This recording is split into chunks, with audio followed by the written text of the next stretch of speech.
Continue the meeting of the West Newbury Board of Selectmen. We were in executive session, so that's why we're a little bit late, so I apologize for that. Could you just state the reason for the executive session? We were in executive session with the water commissioners, Mike Guti, Mike Bertino, and Chris, for the purpose of discussing the potential purchase of real estate. Sure. First item on the agenda is the West Newbury PTO Apple Harvest Road Race. Kate, thank you for coming back. You're welcome. Sorry about that. Do you want the plans, the schedule, event, and all that stuff that's requested on the application? It's basically the same as It's all every. the same as it ever was. Yeah, I mean, do you guys have any questions? No, I don't. I don't either. I have no changes. Okay. I'd make a motion to approve the application for the Apple Harvest Road Race. Second. Any further discussion? All in favor? Aye. Aye. Thank you. That was that. Have a good night. You're welcome. Okay, second item on the agenda is application for a license to operate a bed and breakfast located at 15 Noreno Drive. I just want to make a comment that a bed and breakfast is a permitted use under West Newbury zoning bylaws. It's not something that any of us have an option. That's the bylaw. So, I mean, we're not trying to prevent a legal use. We are the licensing authority, so we do want to make sure it's regulated by establishing reasonable, non-arbitrary standards. So, Colin, would you like to come up? Mike, could you make sure it's... Yes, I did put it. Oh, it is? Okay. So can you just kind of make an opening statement or comments that you'd wish to make? I'm going to start with him, and then we'll take comments from the audience. Well, thank you for having us. And, Thank you for coming. thanks to everybody for showing up. There's quite a big crowd tonight. I didn't expect it. I don't know. Everybody probably has an interest in what's going on 15 Noreno Drive. We just feel that maybe to offset the costs a little bit for the taxes we pay in West Newbury, we'd like to rent out a few of our rooms, and we'll keep it as low-key as possible and try not to aggravate the neighbors. Can you kind of walk through or at least for us, the facilities that you're offering? Like, just kind of give us an overview of what you're offering, like how many bedrooms, how many lodgers, what do you... Yeah, according to Glenn, we can have 4 bedrooms basically, and we try to find online in Massachusetts and West Newbury if there's any limit to the amount of people per room, because some of our rooms are very large, like 800 square feet, and we have like room for 6 people in that room with 2 bathrooms and a jetted tub. So we don't want to limit the amount of people that we have there if possible, but we can accommodate probably at least 16 easily.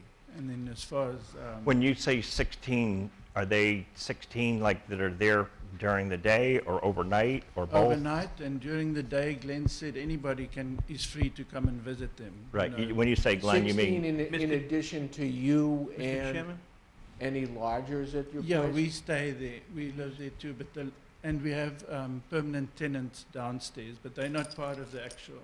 You know, No, but I'm thinking in terms of the septic system. So Yeah. we're talking 16 people plus permanent lodgers plus you.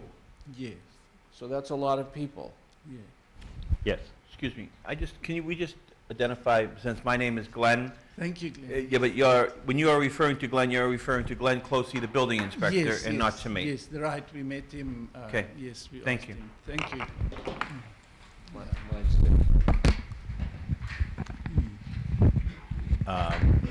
Okay, so you were kind of talking about your facilities. Yeah, well, we've never had a problem with the septic system. It's overbuilt as everything else in the house is. You know, it was built by Ralph Miller and, of the Miller Company, and they put a lot of effort into the house to overbuild everything, like 2 200-gallon water tanks. We only used one. Okay. 600 or 800 amps coming into the house. It's actually far too much for our own use, so we feel we'd like to rent out some other rooms. Chris, Questions? he said it's on. Questions? Sorry, I was just That's all right. working on, I just want to make sure if you guys have questions. Well, we had a, we got a, email this morning from the, Board of Health person. And what was the, Septic system was designed for 6 bedrooms, is that what you're asking? yeah, the septic system was designed for 6 bedrooms. And One of, And the, sort of the rule of thumb is a bedroom is approximated at 2, it's assumed that each bedroom would be 2 people. So therefore, if the septic system was designed for 6 bedrooms, that would be 12 people maximum. And we're talking, you being one of the people, so that knocks down one bedroom, and then if there were lodgers, that would decrease it further. So, we're just trying to set up, we're not trying to be arbitrary, we want to apply this actually to any, lodging situation in any household in the town. And one way we were thinking of doing it is bedrooms, as approved by the septic, ×2 would be minus the people already living there, would be the, number that seems a reasonable, number of people that could be rented out to. and you said there's a full-time tenant also. Yes. So So you and your wife occupy a bedroom, the full-time tenant, and then you basically have 4 other bedrooms that you, okay. Any other questions before we take questions from the audience? Okay, thank you. I'm sure you're gonna, I have actually Oh, a go couple, ahead. please. Thank you, sir. Sure. Is that the only thing going on at the house presently? Is there any other businesses? No. Dog sitting, dog walking, dog stuff? Not businesses. As I sent out an email this morning, my wife does walk dogs. We've done it for years. There's a dog there at the moment. It's not a business. There's the other problem that we supposedly had was food trucks coming and Correct. dropping off. That only happened once a month. And the people belonging to the co-op picked up the stuff, and that was it. We didn't have any more trucks coming, and there wasn't food stored on the premises. My dental lab I've shut down for several years. I mean, that used to have quite a bit of traffic. That was registered with the town as well. I mean, and there's no other business. Okay, thank you, Okay. sir. You're welcome. all right, good, thank you. So we're going to open it up to questions from the audience. If you're going to ask a question, you need to come up to the front to use the microphone, and please identify your name and address first. And if you have questions, please direct it to us, not to Mr. Hodgson. So, questions?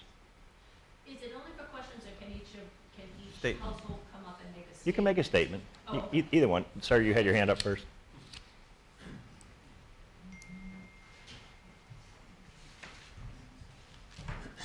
My name is Jim Ward. My wife, Cheryl, and I own property at 18 in Reno, opposite Collin on the cul-de-sac. We also live at 16 Archelaus Place in West Newbury now. Our hope is to build a retirement home down there. The last thing we just moved up from Danvers. The last thing I wanted to do was get in front of the Board of Selectmen and essentially being the new guy on the block and complaining about anything, but I do feel that it's important that I do that and state our case, so I will do that. I understand your opening statement about, by right, they can have a boarding house, and that's understandable. That's a town meeting vote, just so you, Sure. yeah. Yeah. I think it's up to 4, right? Yeah. But it will have an effect on our property values. Now, in my opinion, obviously. Now, a boarding house, a rooming house, an Airbnb, whatever you want to call it, I don't know if that extends to events. And this is the big issue, because we have all kinds of events down there, and it's widely advertised on the internet. And there's weddings, there's reunions, there's an adventure camp, they advertise for hunting. So I I'm sorry. No. I'll But I do think it will affect our property values. And access alone, when there's big events down there, and I've witnessed this several times, they're parked all over the cul-de-sac. I don't have a house there yet, so I don't have a driveway yet, but I literally could not drive onto my property, which I can do. Certainly, with all this outdoor activity, there will be noise associated with it. I've witnessed light banks set up in the driveway to direct people to light their property, which is unfortunate, obviously. There was a food business there, UNFI, which stands for United Natural Foods Incorporated. They're advertised on the web as a distribution center. I don't know if that is still going on, but I've witnessed okay, that's done. Okay, fine. Colin states in a letter he put out today that he was welcomed here, and I'm sure he was, because when we came, we were welcomed, including by Colin and Riney. There's no question about it. We received a very nice welcome. And that's why I say I don't want to come here and talk about it, but the fact remains that zoning is zoning. Now, if boarding is, a boarding house with 4 rooms is one thing, but my big concern is this is going to extend to events, and that's what really concerns Okay. me. Thank you, gentlemen. Okay. Thank you, sir. We, as you just saw, the town now has regulations related to having events. So like the Apple Harvest Race, which has been run for 20 years, they now have to come and get permission to have events. So we have in place regulations for any kind of larger gathering. That has to be approved. So that, just so you know that. Thank you. Can I just quick jump in? Is that on private property as well? No. Yes, Well, events Yeah. on private property? yep. I'm almost positive that we had I'm not sure. Long Hill come in here and we. Oh, yeah. And we, Yeah, but that involved road and traffic and, if Well- if there was a wedding for 200 people at someone's house, that would entail roads and. They would have to come in and get your permission? I don't know I'm about not that, sure, but. I'm not sure about have that. to check on Yeah, I don't know. I don't think Yeah. that, I don't think that is. Long Hill has the conservation thing, so, yeah, I guess, There are other people. But events Yeah. but events for, that are commercially based, that's a different situation. Right. Yes, it is. Right. And somebody else was doing something like that in this town, and the Board of Health actually, and the building inspector stopped them from renting their house out for weddings, because it was not allowed. It's one thing to have a wedding for a family member versus a commercial wedding venture. Mm-hmm. so I know you want to respond. Can we, let's take a couple of people and then you can respond to. I think I'll say, I don't think he's advertising for people to go there and hunt on his property. Right. I think that's what he was gonna say. Right. At no point, maybe somebody said you could come and rent the house and go hunting somewhere else, Right. but there is no hunting on the property. So, okay, so then just to respond to the other thing, you've canceled the weddings, right? Yeah, I saw it. Yep. So is your intent for the future to not have any weddings? Okay. Okay. Next. I think, Mr. Chairman, well, the next person's getting up, can we? Yeah. I think it's important too that the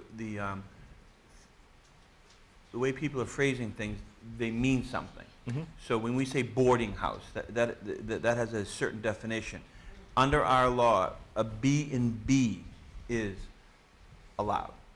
So we have to make sure that we understand that in the definition of a B&B, and it's 4 bedrooms, and you have to serve breakfast, there are certain things that go along with our present zoning bylaw. So like some people could hear or could be reported a boarding house. That takes on a different definition.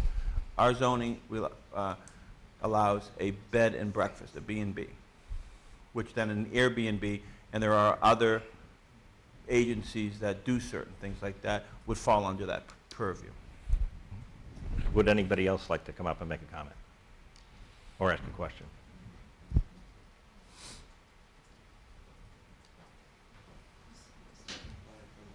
Andrew Gonzalez, and I live at 1 Norino Drive. And I'm his wife,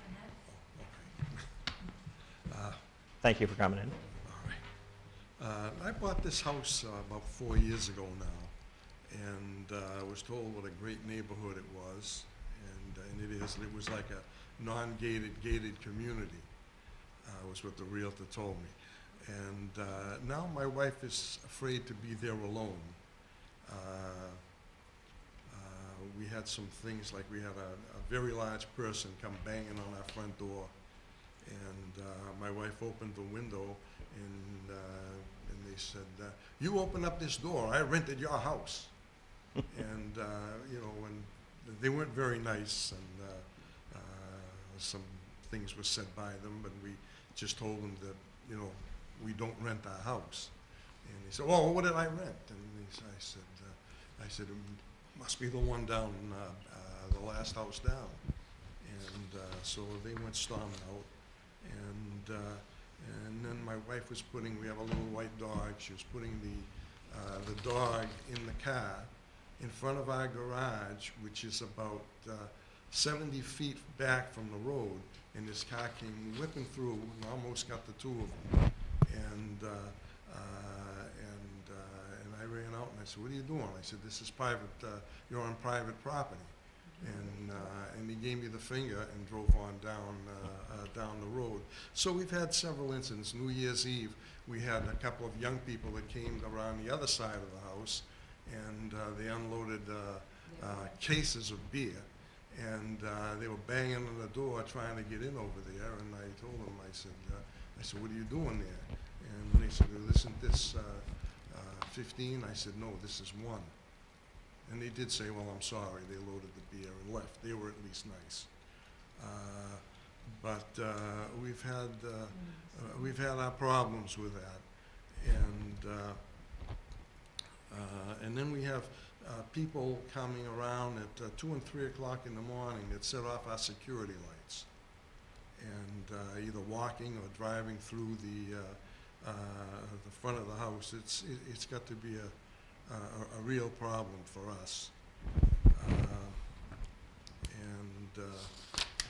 When we have cars just speeding down the road, which should also be addressed. We have young boys in the house directly across the street who just moved in, who are about, I don't know, about three and 4 or so, and all that. And I'm actually, when we have young great nieces and nephews and all that, I don't let them out of the house. They just visit inside.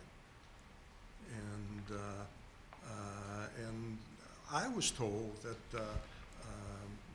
when I first went down to the town, they told me that they knew nothing about the Airbnb down there, and so on. It was kind of news to them, and they didn't know anything about afterwards about the food business or about any other things going on down there. I only learned of it a couple months ago. And yeah, so this was a thing, and at first I didn't know. I'm just wondering why all these cars were going back and forth. And anyway, then we were told that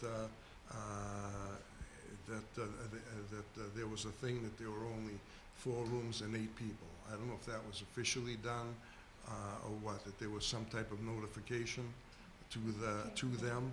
or something, and that was from the town clerk's office. And that weekend, I looked down, and there were 17 cars there. And the following week, when I went down, there were only about 11 or 12, but they were kind of set. They were way over in the right corner, and they were parked underneath that portico, and it was as if they were, I'm sorry, it was as if they were being hidden there, you know, like they were putting something over. Anyway, and I looked at on their official site, because I wasn't too familiar with Airbnbs, and it said at the time that if you want to establish an Airbnb, that you had to be sure that you got all the permits and all the regulations before You have to be start. licensed by the local license authority. Yes. About 2 yeah. years ago. Yes. Well, that's why we're here. That's Yeah. why. Yeah, all But right. we No, were- Remember, this is new to us also. This Yeah. is brand new to us. Yeah. That's the reason. Yeah, Yeah, I know. We have 7, I think, in town now, yeah. so, which we didn't have. Don't quote me on that, but it's pretty close to it. It started off with 1, then 2, and then, so we're trying to get a handle on it and do the best we possibly And, can too. of course, and I appreciate that. And I also looked around like several of the towns in the area, because there are, I was surprised at how many Airbnbs there are. And I found, like in Newburyport, for instance, most of them are in the, sort of in the business district. They're like in the, for the most part, they're in the center of town. There were a lot on Plum Island, a lot at the beaches, high traffic in rental areas. And I actually didn't find one, I'm sure there must be, but I didn't find one that was on a residential cul-de-sac like the one here, which really, it's not an appropriate spot for that, because, you know, people tend to, kids run out and play in the street and all that, and a lot of animals, and you just don't expect to have something of that nature in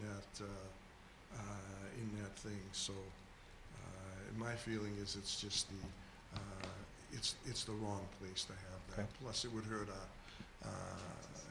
our value in the taxes and so on. And I thank you very much for your Okay. time. Thank you. Did you have something you wanted? It's true what he's saying. You need to. Sorry. No, it's very true about the traffic and parking. When we had the events there, we had a lot of cars. We've done something about that since then, and the cars park now mostly on our property. We're not trying to hide them. We're just trying to get them off the road, because we had complaints about that before. Mhm. There will be times when they will park on the road, and according to Art, that's perfectly legal. It's a public road. Anybody can park there. We will definitely limit it as much as we can. When you referred to Art, he's referring to the chief of The police. chief of police, yeah. And then I understand some parked in front of Jim's driveway, but there is no driveway. I mean, at this stage, there's still just it's a vacant lot. So Mhm. now that we know that, we'll make sure nobody parks there. And once it's marked, obviously nobody will park there anyway. Okay. But we'll do our best to work with the neighbors, as we have always in the past. And if they have any issues, please come to us. It's not necessary to call the police or to worry the selectmen. Mhm. In the past, we've always sorted our problems Okay. out ourselves. Okay. Would anybody else like to come up? Sir?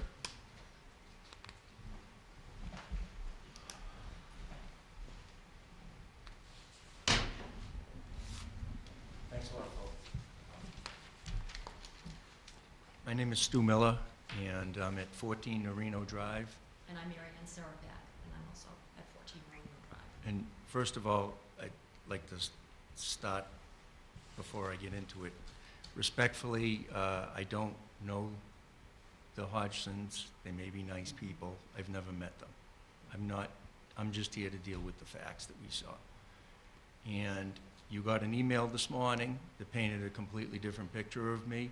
I have to straighten a couple of things out, because that's public information and it's very wrong. Yes, I have taken pictures on foot. I drove down, stopped my car, and have taken pictures from my car. I've never taken pictures of any persons or person. All right? I've never reprimanded anyone. I've never gone down and shut my lights. I don't need to. I can see them from my window. So, with that being said, I just wanted to clear that in that long-stated email that you got this morning. I'll be as brief as I can with the things. I'm curious if they've ever come before you. As you see in the email, they've been doing this for 3 years. And like Mr. Ward said, we didn't move here. If I wanted to be on the main road, I would have. The traffic situation is horrendous. Well, there. let's just first state that the websites that they're on provide many guidelines to the people that are looking to post their homes on the sites. They give very clear guidelines about you should probably reach out to your neighbors and let them know that this business is going to be happening. Here are the guidelines. You should meet with your town. You have to apply for permits. You have to follow certain guidelines. You have to pay taxes on these. These are taxable businesses. A hotel/transient occupancy tax, it's defined as, but that's, But the sites provide very clear guidelines that should be followed, and I feel that they're very much in violation of a lot of these. I mean, they've just applied for a permit just recently for the B&B. oh, they're applying now. After all this time, they're coming before you. It's like a reward for being non-compliant all this time. They have a two-family there, first of all, with, as I understand from the neighbors, correct me if I'm wrong, 5 people, and it did, 5 renters, 5, yes, or a family of 5 renting. 3 or 4 cars and a boat. So we have, also, they have the place for sale right now at 2.2 million. Previously, the last time it was for sale was at 1.5, and it didn't sell. Well, yes, I understand this is to bring in different revenue, but hopefully not at our expense. But the thing that I'm concerned about is, if he gets this permit, is that he's upping the price to sell it. Is it being sold as a business? Is it being sold with the Airbnb attached to it? Is it sold as a two-family? And who knows, and like I said, they may be nice people. Who knows what it lets in the next time around? I don't know. One of my neighbors brought me the article Well, first, about... let me just state that, you know, we kind of observed some things happening, but the thing that really set off with us is that I was home alone, Stuart was traveling, I was on the phone, and I happened to look out my backyard, and someone had come into the backyard. He had a clipboard, and he had a phone, and it was someone I did not recognize. I waited at my front door for that person to come around, and all of a sudden, an unmarked vehicle sped down my driveway, and I watched it turn and go down to the B&B. And that's when I alerted Stuart, who alerted the police, because I was home alone that week, and you know, I don't know who these people are. I don't know when they show up at the wrong homes, what they're looking at. I don't know what their backgrounds are. An unmarked vehicle. I don't know what they're delivering down the street. So that's kind of what set us starting to watch the behavior at the end, or just across the street from us. Well, that's true, and you know. And just so you know, in Los Angeles, the mayor of Los Angeles actually encourages people to be whistleblowers on disruptive behavior at B&Bs, because he's finding that a lot of them are being run illegally. In this way, they can find where these businesses are, so they can start to collect taxes and make sure they're following proper regulations as far as Board of Health and sanitation and all of those things. Now, besides the Airbnb regulations, I'm wondering about town regulations for fire and safety, a trash burden, licensing, inspections. You had mentioned the septic. It's on the Merrimack River, and that's a sensitive area. Food regulations, are they ADA compliant? I mean, you can go through a list of things if I want to nitpick, and Well, I wouldn't consider them nitpicking. I mean, all of those things are things we're considering. Our town council, he's not here tonight, but he's working on a draft by which we'll use as a guide to issue permanent licenses. Yes. And all of those things, Addressing all of those things, yes. they're all being reviewed. I'm not saying they're going to be in it. They're all being discussed. Everything that you just mentioned. Mr. Chair, Yeah. I think we need to understand, under our present laws, yes. that you can run a bed, Yes. anyone in Yes. town. We have Understand. 1,600 and something households. Every single one could have a bed and breakfast in it if they want. And we may all apply. Yeah. And provide a competitive business. I just wanted, I mean, just wanted to say that, you know what I mean? Oh, I understand that, and we're in a high-tax area as well. Say that again? We're in a high-tax area. I don't, and for Oh, us to high tax, I'm have this sorry. type of operation, it has slowed down, as he had mentioned. I guess the United Natural Foods Incorporated has now, that co-op is done. Whether or not, I don't know. I haven't seen any of the 45-footers coming down. The thing is, the transients.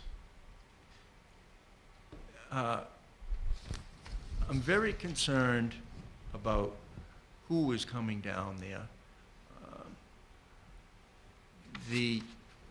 Are there any background checks on these people? It probably doesn't go to that length. Someone wants to rent, they come, they rent, and that's it. But who knows what is going on there? And sometimes I wonder at some of the prices, or that, well, I guess that shouldn't come into play, but Yeah, Mr. Chairman, you're making a lot of disparaging, like, personal remarks about these people, and I'm kind of getting offended in a sense with it. When you said you wanted to sit down and talk about the facts, All I right. can appreciate those facts. But I honestly don't believe that we're here to, and I understand Yeah. your frustration. Yes. You know what I mean by that? I can understand that, and I can empathize with that in your neighborhood. I can do that. Yes. But it seems to be getting more like People Magazine rather than, the facts. I want to hear the facts, because All right. under our present law, they can do what they're doing. They have to get a license. We're doing that. The selectmen can put restrictions on this. We're here. I'm here tonight. Well, I have to be here no matter what. But I'm here, and I'm hoping to hear from you, because this is new to us. yeah. So we're trying to get some information in here. I'm trying to get some information personally, so then we can put the proper restrictions on our license. It has to be reasonable, too. We can't just say somebody with a blue car can't do that. Appreciate Do you know what I mean by that? We're under certain guidelines by the state also. We have to be reasonable. If we reject it, we have to have a real reason to reject it. We can't just say, we don't like, We don't feel like it, yeah, we don't feel like it. Absolutely. You know what I mean? by that? So, and I'm sorry to Thanks for interrupt you, that. but I No. just, yeah, and I understand your frustration, and maybe we can, you and I can talk on the phone about some certain things, but Yeah. I think it's better not to get personal and just tell us the facts. Yeah. There's also, please note in the email that you received this morning from them, I haven't read anything, so Okay. I don't read any emails. it got very personable. Yeah, I don't read any emails the day of a selectmen's meeting, because Got it. all information's supposed to be in by the Thursday.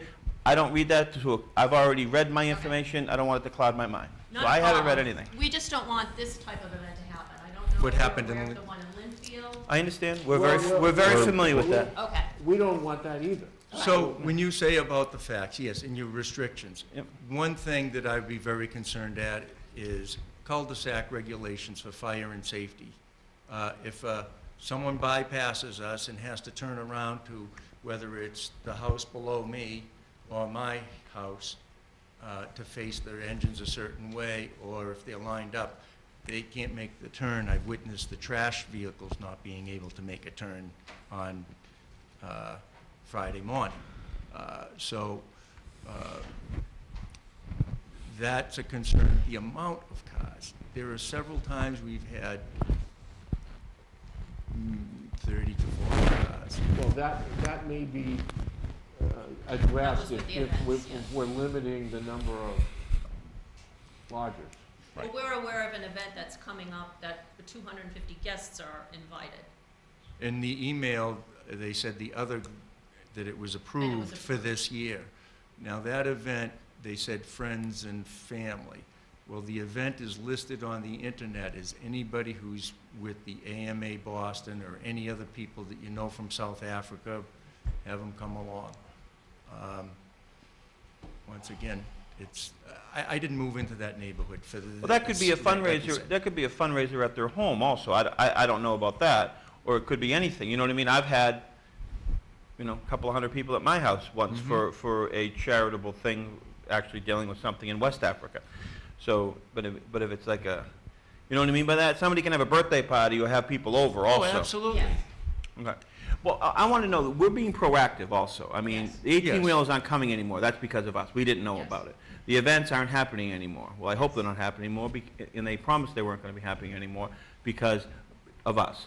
We're here to gather information, to put restrictions on all B&Bs, because it's like almost, I said it at the last meeting, almost like Uber. We want to stay ahead of this rather Yes. than, because there's new technology, new things happen, things change. So we have to stay, we have to look at this and even think, maybe be even changing our zoning bylaws at our next town meeting, not allowing any of this in our town. So, Yeah. we're just trying to deal with it best we No, can at I this point. appreciate that, and, And every city and town across the US is also dealing with this as well. Correct, it's all new to us. yeah, Yes. and it's new to them, so, yeah, I can appreciate that, but, you have anything else to? I just want to state that there is something mentioned on the Airbnb website that says about disturbing the surrounding community. And it states, "You should not disturb common spaces, treat neighbors as front desk staff, create a pervasive nuisance for those around you, or persistently fail to respond to neighbor or community concerns." So, I mean, it's clearly stated on B&B. We can actually, if we wanted to, complain to Airbnb, and they would look into this matter themselves to see if they would continue to have them posted on their website. Mhm. So, Okay. that's a consideration as well. Thank you. So your biggest concern was the cul-de-sac safety for fire and rescue, the speed down the street, Speed. excuse me, People on your property. people on your property, Several times. transient, we can say Yes. transient people. Correct. That's your biggest concern. Obviously, in your quality of life in a neighborhood that you bought in a neighborhood in West Newbury now, it's a little bit different than when you first came in there. Yes, indeed. Okay, thank you. Thank you. Anybody else like to speak? Yes, I'd like to say something.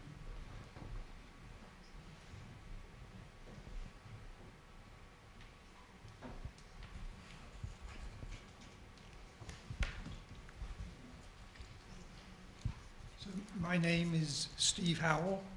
I live at 14 Mirror Way. My property backs up to the Hodgsons. I've known Colin and Riney for 15 years. I think they're wonderful people. They've been very good neighbors to us. Quite frankly, until the newspaper article came out, whenever that was, last Friday, that was the first I had any inkling that any of this was going on. So I wanted to at least make a statement in support of Colin and Riney. Now, I have every interest in having the neighborhood preserved and minimizing disruptions, but we have not experienced the traffic. Admittedly, I'm on Mirror Way, which you may be familiar, bifurcates off of Narino.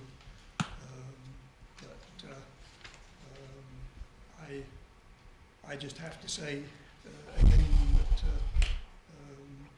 Colin and Riney are good people, and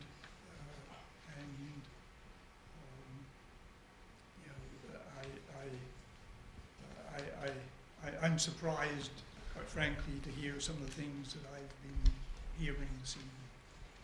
So, Okay, okay. thank you. Thank you. Thank you. sir. Is there anybody else? Sir? I know, sorry.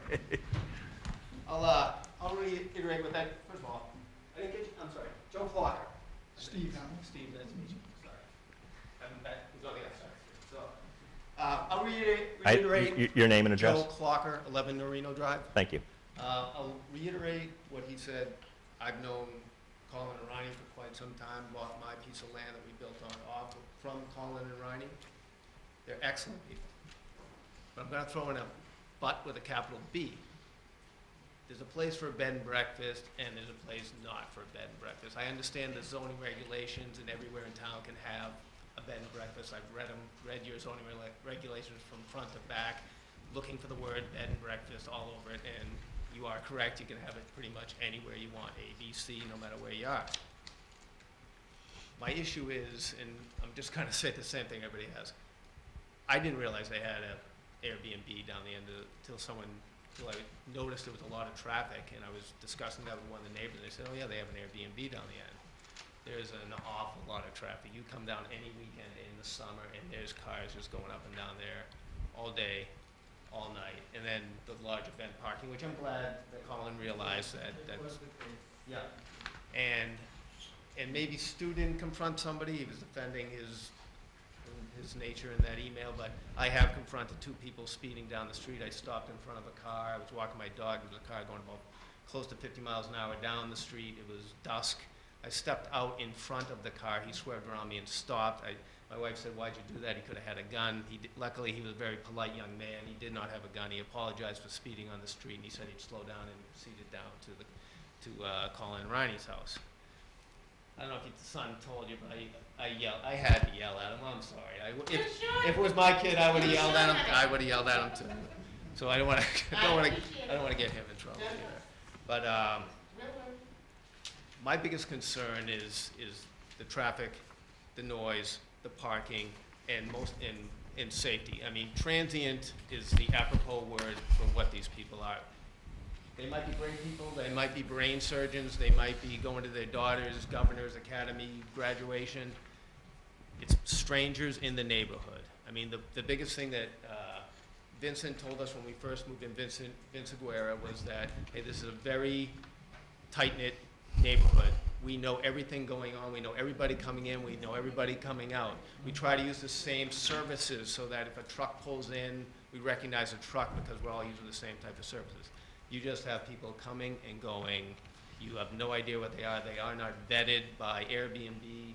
I'm not sure whether Colin and Ronnie vets these people adequately enough, but I mean, if there's people sneaking over the border from Mexico, I'm sure there's people coming. And I'm not trying, no, you know what I'm saying. I hear there's gonna be a wall. That's why I was thinking the same thing. I'm not sure where I heard that, but I heard it somewhere. We're gonna make West Newbury great again, right? My wife's biggest concern are being home alone. I mean, I do travel quite a bit. She's home alone. She grew up on Steed Avenue, and when she grew up on Steed Avenue, West Newbury had horses going up and down the street. I know it's a different time nowadays, and like you said, and I don't think she's that old. There were horses going up and down the street. I'm just kidding. We can't even take a walk on the street nowadays. But my question to the board is, and I hear you keep going back to our zoning regulations currently, anybody can have a B&B. There's a difference between a B&B and Airbnb, and there's a difference between a bed and breakfast establishment and bed and breakfast house from a taxation standpoint, as well as the number of rooms standpoint from a state regulation standpoint. So I just want to make sure that these guys know what they're getting into when they say, we want a B&B, because there's a lot more than just renting your room. You're now under the guise of having inspections from the state health department for your kitchen facilities. Guests can't use your kitchen. It's now a commercial kitchen. So, I mean, if you guys, and all the regulations that go with fire safety in terms of having the proper number of alarms, extinguishers, exits, all that good stuff, and I know that you've said you're gonna have everybody looking at this stuff, but We've already started. I just wanna make sure that it all gets covered. Yep. It will. Property values are another big thing. If I was moving into a place and someone said the guy next door is renting his house to people on Airbnb, Lord knows, I'm not buying that house. So I foresee our property values dropping. I foresee the time on market, if we were going to sell, extending quite a bit. And I'm gonna tell you right now that I'm gonna be putting in a abatement requesting that my taxes go down because my property value is gonna be affected by having this in the neighborhood. So I have no problem with Ryan and Colin. They've been great.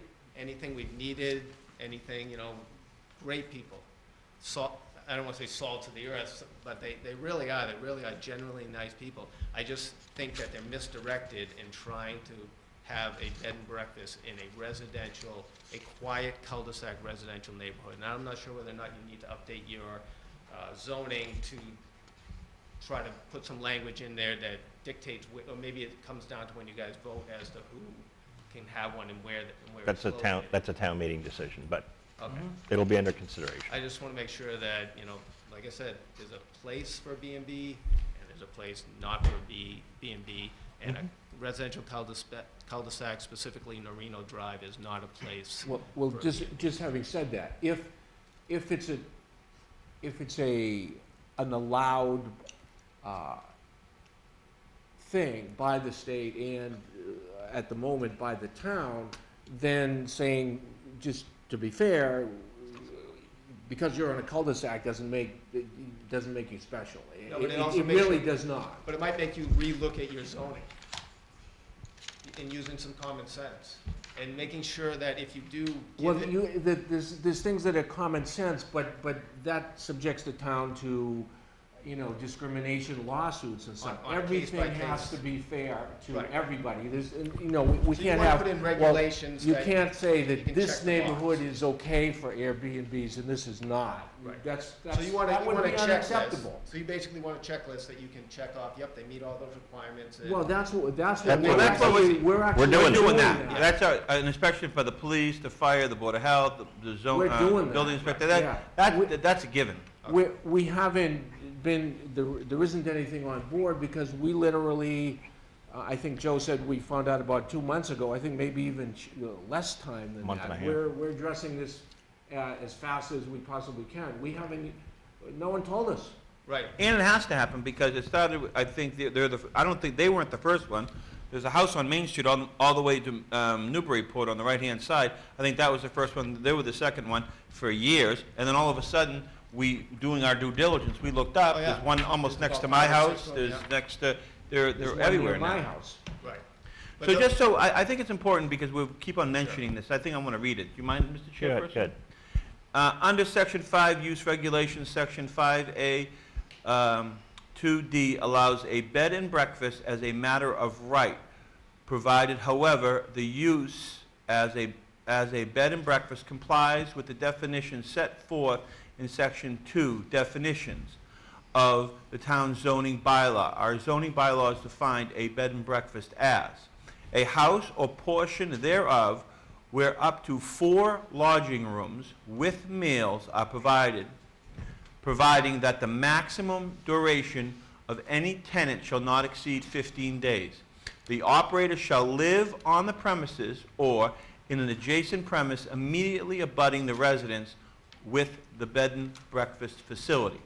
I think it's very important, and I think if anybody, as a young child, because I don't do it any longer, was pulled over by the police and they explained to you your driving license, you know, it's a right. The same thing in here, it's a right.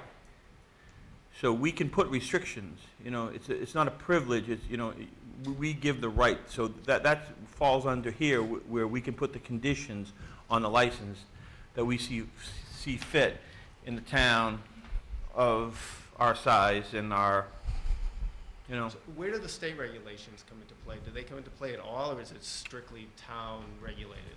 I wish Mike was here tonight. Yeah, I mean, they certainly come into play. They do come into play. Like, I mean, we were talking, Mr. Archibald was talking before, and we're going to talk more about Title V, which is the septic regulations. That certainly comes into play and will. all the fire codes. Yeah, and- and I heard that, the questioning about how many bedrooms you have. And- Yep. And I heard it from because I watched it, I didn't know you guys were on YouTube, that's pretty good. But I watched last month's where you. I look a lot skinnier in person, Oh, don't it's I? amazing. But you guys started going down that road of bedrooms, the number of people per bedrooms, and Glenn Clohessy recommending that, typically it's 2 people per bedroom, you multiply that times. Well, no, that's a No, Board of but Health, that's that's a- a Board of Health regulation Right, when but they're, it sounded like you guys was Well, using that as a thought That's process. a Title V for- regulation, yeah, Title V regulation, so if you. which it- is a mass regulation. Yeah, Yeah, so I the just- size of your septic system Right, no, I is, understand that. you can have 700 bathrooms. Right. It always. You'd have 700 people. Yeah, no, it's always about your bedroom. So if you have a 3-bedroom home, your septic system is so big. If you have a 6-bedroom I home, understand that. obviously it's larger. But it doesn't So dictate within- people. No, within their formula or whatever, they think 2 people for each bedroom. And that's documented in the, Yeah, It's in that's Title how they V. come up with, that's how they Yeah, come up no, I with. hear you. So they say, okay, 2 people per bedroom, that's 12 people that potentially could be it's different than when the bedroom, living in this home. So then they put how many gallons of water each person does, and some engineer or whomever goes, "Whoa, this is how much your holding tank needs to be," and I that's guess how the they. road I was going down was, it sounded like your thought process was using those regulations as a beginning point. Benchmark, something that we need Right. something. We that- need something I to understand. base. Right. We So just that's can't what be I'm- arbitrary. We I- just I can't be completely arbitrary, agree. because we have to be That's fair where also. My question comes in is, right now, the town assessor's ticket says it's a 6-bedroom home, Yes, right? Yep. And it has a 6-bedroom septic. 2 families, 6-bedroom Mm. total. So I'm assuming some of those bedrooms are in the living space, and some of the bedrooms are in the rental space. It is what it is. It's 6 bedrooms, they have a 6-bedroom septic. It doesn't matter where It they doesn't are. really It matter. doesn't It matter is, where they are. no, it doesn't Okay. matter. Well, It is what it is. I'm just saying, doesn't this matter if you start using that as your starting point for number of people? Because if there's 2 bedrooms downstairs, Yeah, but we have to, there's only this 4 has to be a upstairs. universal thing for the whole town. Yeah. So we have to come up with something. I know this is very specific to you, and it takes, in your life, but we're here to take We're trying to make information it for in. everybody. We have to make it for everybody. but do you know where I'm going? I understand exactly where you're going. You should be looking at the number of the bedrooms in the B&B We portion. are. Not necessarily We in the have that. entire We are. house. We are. Is there anybody else that wants to speak? Thank you. Sir?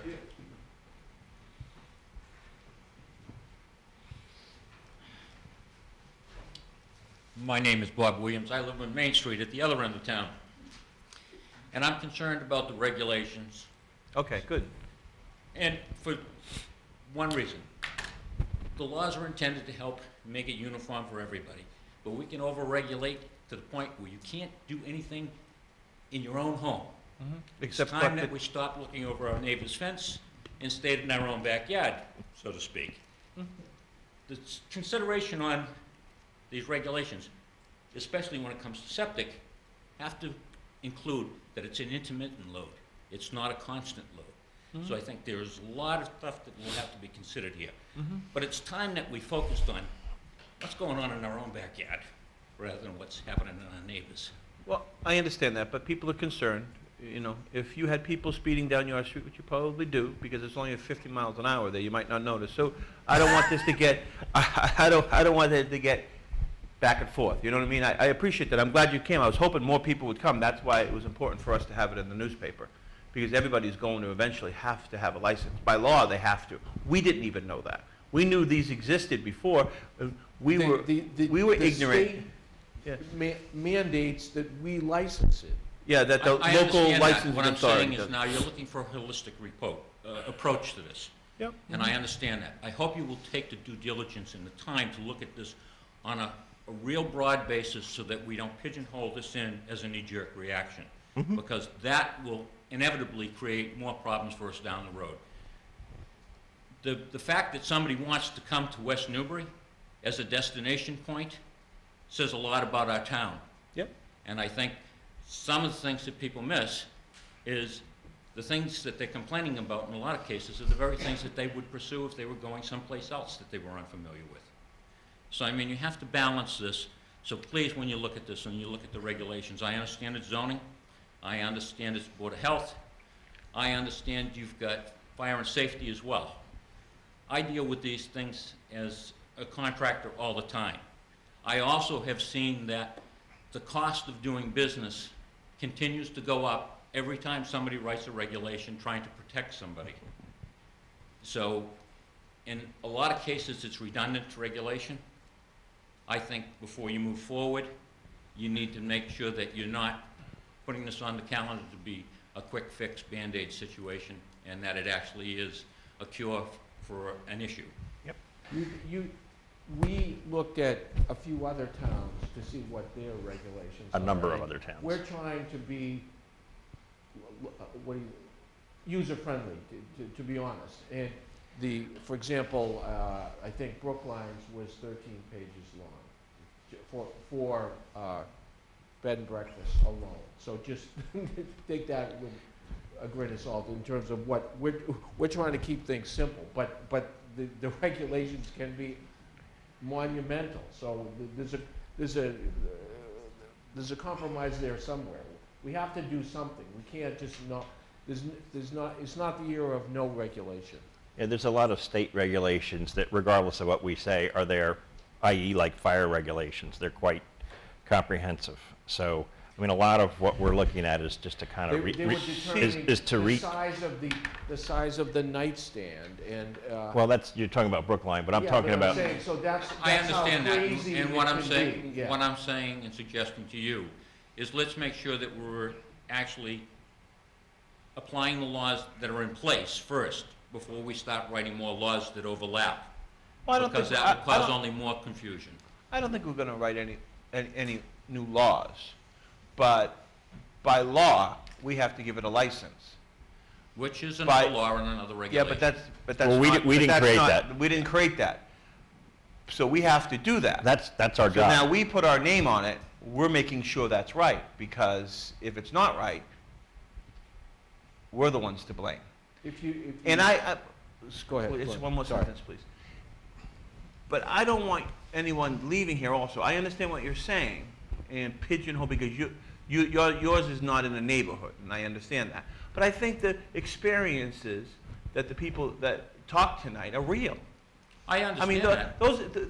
I'm not dismissing anything that's been said here tonight. Yep. I'm not getting an opinion one way or the other. What I'm saying is, what I'm concerned is every time there's a little bit of a problem in a particular neighborhood that we do a knee-jerk reaction and start to write regulations trying to accommodate everybody. I think what we need to do is we need to take a step back, take a look at this, see what laws are actually applicable at the moment, and make sure they're being enforced before we start to write more regulation. And that's all I ask. Thank you. That's basically what we're doing. Yeah, that's exactly That's what exactly what we're doing. That's what we're We're doing. looking at the state fire laws and all of the different state laws, and we want to, I mean, applicants don't know what they are. I mean, I don't know what they are, but if we recap them, essentially recap them For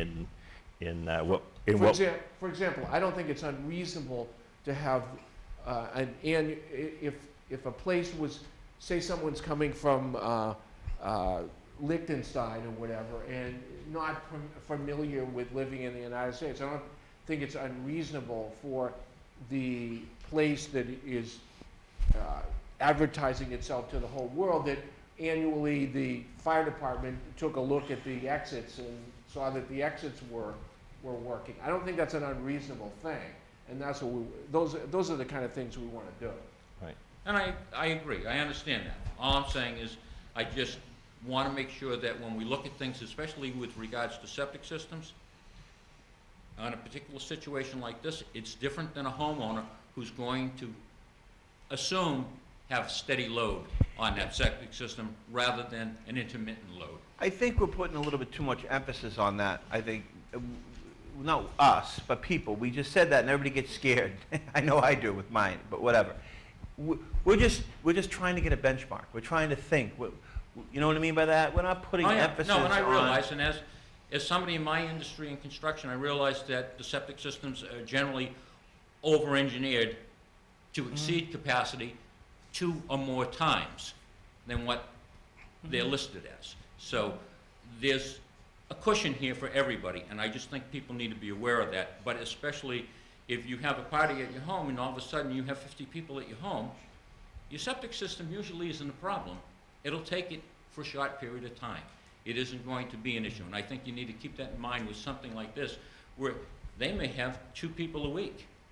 They may have 20 people in a night, and then there may be a 6 months lack period where they don't have anybody at all. So I think you really have to worry about those types of things and how you bring the regulations into apply. Thank you for your time. Thank you. Okay, thank you. Thanks. What was your name again, sir? Bob Williams. Thank you. Just to make a point, it's not about the septic. Sure. So we're all- Go ahead. You have to use the microphone. It's not about the septic. We just want to go on record as saying it's not about the septic. No, I understand. Does anybody have any additional does anybody have anything additional to say that's new information? Okay, thank you. Is there anything that you would like to say in response or rebuttal to anything that was said tonight? No, I think, well, the party they're speaking about. You have Excuse to me, cut- sir, you need to use the microphone. Sorry, It's not for here, it's for, so people can hear you at home. I included it in the email. The party they're talking about is when we have the South Africans in the area together for a night maybe, or 2 nights, and there are a lot of people because they all get to know new friends and come. Most of them don't have friends in America, so basically that's a place where they get to know people. And we've been doing it for 15 years. There's no charges involved. Everybody brings their own meat, their own whatever they need to Are you eat. from South Africa? Absolutely. Oh, yeah, okay. Absolutely. 21 years ago, but we're citizens for many years. Mhm. So that's very true. We do have that, and I spoke to Glenn about it, and he said it's fine. Any party like that is no problem, including weddings for your own family and things like that. I think people Absolutely. are looking too much into trying to get us out of there. Well, you have No, to no, understand, yeah, I mean, you have to understand that their lives have changed too with this. So we have to hopefully we can make accommodations and some things and it'll all work. I think that's what we're hoping for. I do have one further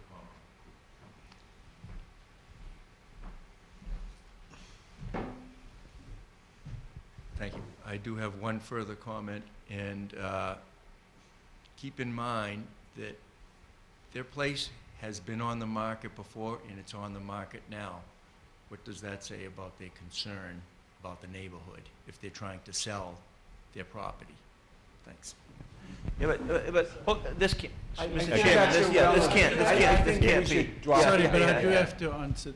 Yeah, if you don't mind. I would say yes, you would, We because, actually didn't have the property on the market before. The only reason we put it on the market was because of this issue. That's all. so it is, I don't think it makes any that's not difference. gonna make any It's difference to irrelevant. us. That doesn't matter, Yeah. because we have to put on what reasonable restrictions on it, no matter if it's on the market or off the market. Okay. Mr. Chairman, I'd like to take this under advisement at this point. Do you have any? Do we have any final questions that we have of? Okay. So the biggest thing too is I'd like to have Mike McCarron here. Right. Or at least have a discussion with him about it before we Me too. So that everyone knows, the town council, we suggested to him that he come up with some, because we knew this was gonna happen this week, that we come up with some, what we considered reasonable regulations for a bed and breakfast, but in the interest of time, we simply haven't finalized them, and I think that they should be presented in a public meeting, and that before we determine someone one way or another on this, they should see them too. I think that, does that seem reasonable to you guys, or? I don't wanna, I would rather defer things until we have that in play. In other words, Well, how can we approve something? That's going to delay, I mean, that's going to take a while. So, You I mean, think we so? well, there's 2 options. We either can issue a temporary license for a period of time with restrictions, which is only for, let's say, 30, 60 days at the most, while we vet out the regulations, or we cannot issue a license for 60 days, and there's nothing in place for 60 days, and we can vet the, so I mean, either way, it's going to take us a little bit of time. You think it's gonna take us 60 days? Well, it's going to take a month. Okay. I mean, my preference would be to put something in place short-term, and then get the I mean, more than one person has said it, get the regulations, or the requirements by which we are issuing a license by, get them right. So what would change, Mr. Chairman, if we do a temporary one? What's going to change under what's happening now? Well, I certainly, on the application, I could not go for 16 lodgers. I couldn't go for that. Well, yeah, there's two questions. One is the number of bedrooms, which is 4, which is defined by our zoning bylaw. And then do we want to establish a reasonable standard per bedroom for the septic system? There has to be a number. I mean, it can be 10. 1.9 or? Yes. We have to come up, we have to have some way to be consistent between every place, yeah. Yes. But did Mike McCarron say something about it? Yes, he did. About more, it can be more than just the bedrooms? I thought he said that if they had, hypothetically, if you had, okay, so it doesn't really matter. You're going by the septic thing. Because if they had 4 bedrooms, so if a house had 4 bedrooms and then they had a den with a pull-out couch, but it had a separate thing. 4 lodging rooms, so that's Okay. a bedroom. Okay. The lodging, I think that was the proper term for Yeah. it. But you could have more lodging, quote-unquote, rooms than bedrooms. You could have 10 rooms with 4 lodging rooms. You could have 10 rooms with 9 lodging rooms. Well, not under our zoning bylaw, you can only have 4. You only can have 4. That's Right. the maximum you can have. That you can have a lodger. You can have as many bedrooms as you want, but you only can put That's right. people So if in you had 4 of 2 them. bedrooms and 2 other you could still have 4 lodgers. Mhm.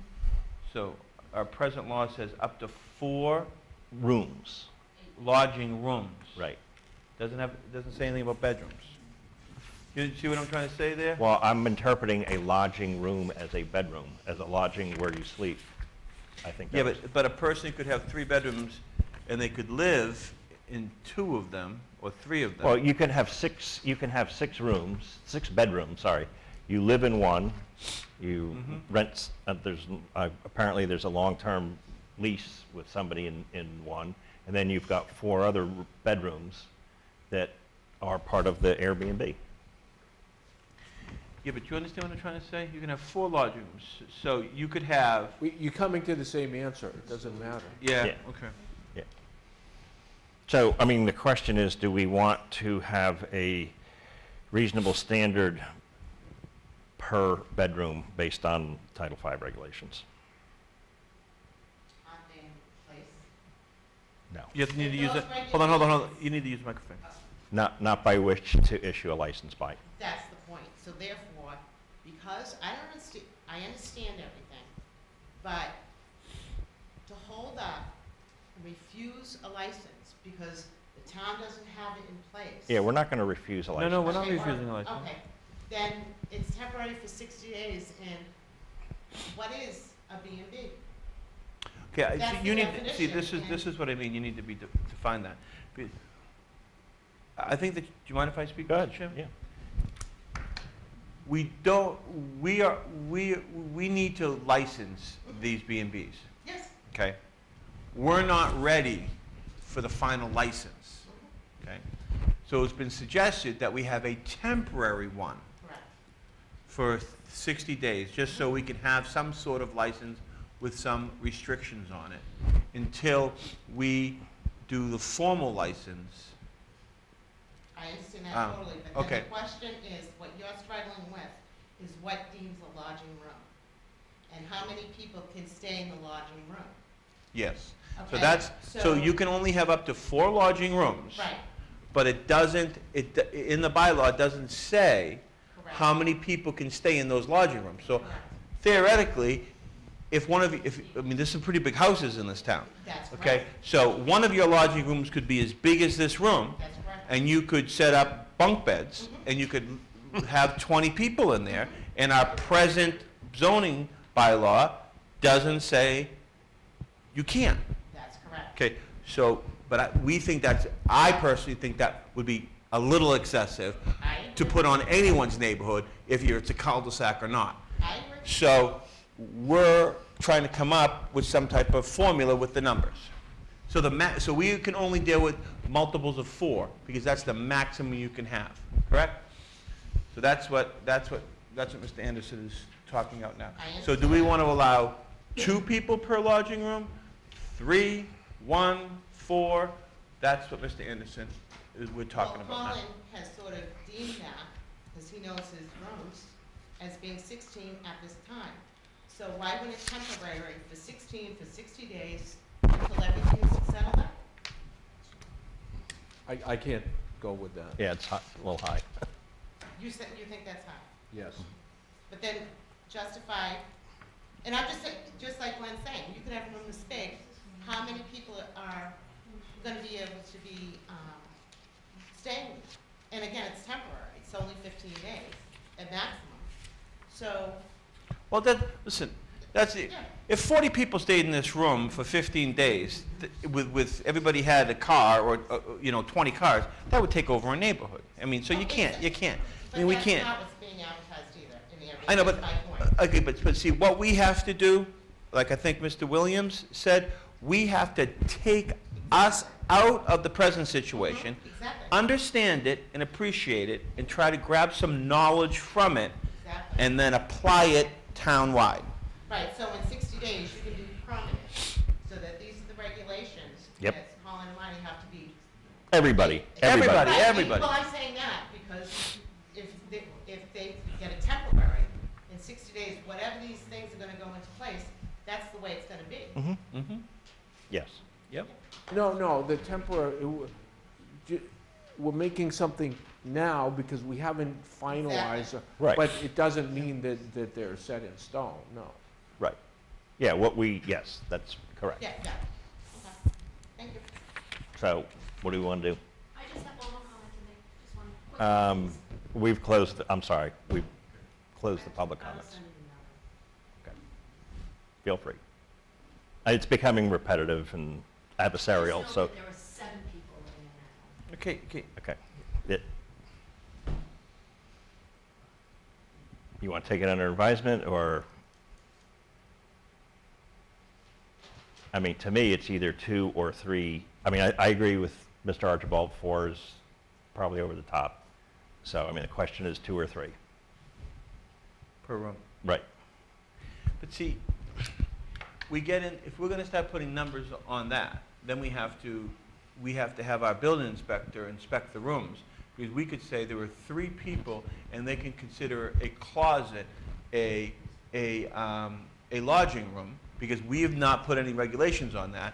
Then there's a fire then there's a fire in the house, and then those 3 people that were in that one lodging room that was too small couldn't egress the house in time, and one person died, and then they say, well, the Board of Selectmen said we could have 3 people in each of our lodging rooms, and that was our lodging room. Or, you know what I mean by that? Yeah, I mean, hopefully the final version. I don't know what you're confusing me completely. I mean, So if we put a number on lodging rooms, right? That's what we want to do. People can have up to, right now with our present regulations, they can have up to 4 lodging rooms. Somebody might only have 1, right? Right? So they can have up to 4 lodging rooms. And we're going to put a number of people that can be attributed to each lodging room. I guess that's what you guys want to do, because you don't like the 16.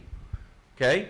So, but what defines a lodge? So we are going to do that tonight, and then you're going to say, okay, 3 people, whatever, could be in a lodging room, and that lodging room could be as big as this, but have a big window, and you know what I mean by that? So I think we're putting the cart before the horse. So what do you suggest? I would suggest that the only people that we have in here is talk to the people that we have in present here at 15 Norino Drive, and ask them. We're going to put restrictions on there, and ask them that they need to abide totally, you know, with what was heard here tonight, and revisit this when we're ready to revisit it. And if it's not working down there, we might then have a, if it's not working with the neighborhood, we could revoke their license. Because, you know what I mean?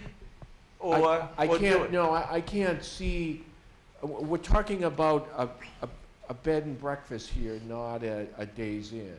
16 people plus the people that already live in the house, plus renters. Have you been in this house? It doesn't matter. I've been And in we're this talking house. about This house is traffic, and it's a commercial venture when you get to that number of people. Okay. But so then that, I'm not I'm being the against devil's doing it. advocate I just because want I'm to cut trying it to. back. I want to cut it back. So that size house on Main Street would work because there would not be any traffic. Really? I'm not sure about that either. Okay. I'm trying to work it out in my own head, Yeah. honestly, because I don't know. I just hate doing things temporarily than redoing them. That's all I'm trying. I'm trying I to think, get. I think we're trying to address the neighbors' concerns. Yeah, And no, not have, And I mean, and not have nothing in it's- place. If the summer is the busy season, in 60 days, the summer is going to be over, and so Right. we're not addressing. We're By not addressing it, we're not addressing We're it. letting it ride. Right. Yeah.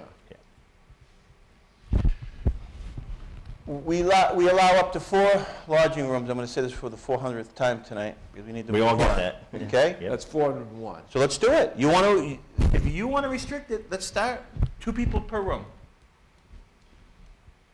That's what I say. Okay. So, and that's probably going to stay with the new license too. I don't know. What's your opinion of that? You don't want to put a number on it.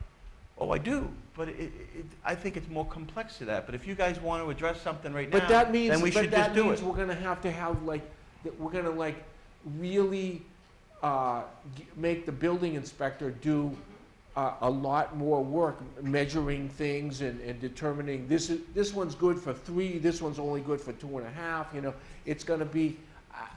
I think we sort of have to be a little bit arbitrary in order to get somewhere. Okay, so in this case, we have a license, we have an application for a housing license in front of us. Okay, everything else on this license is suitable to you?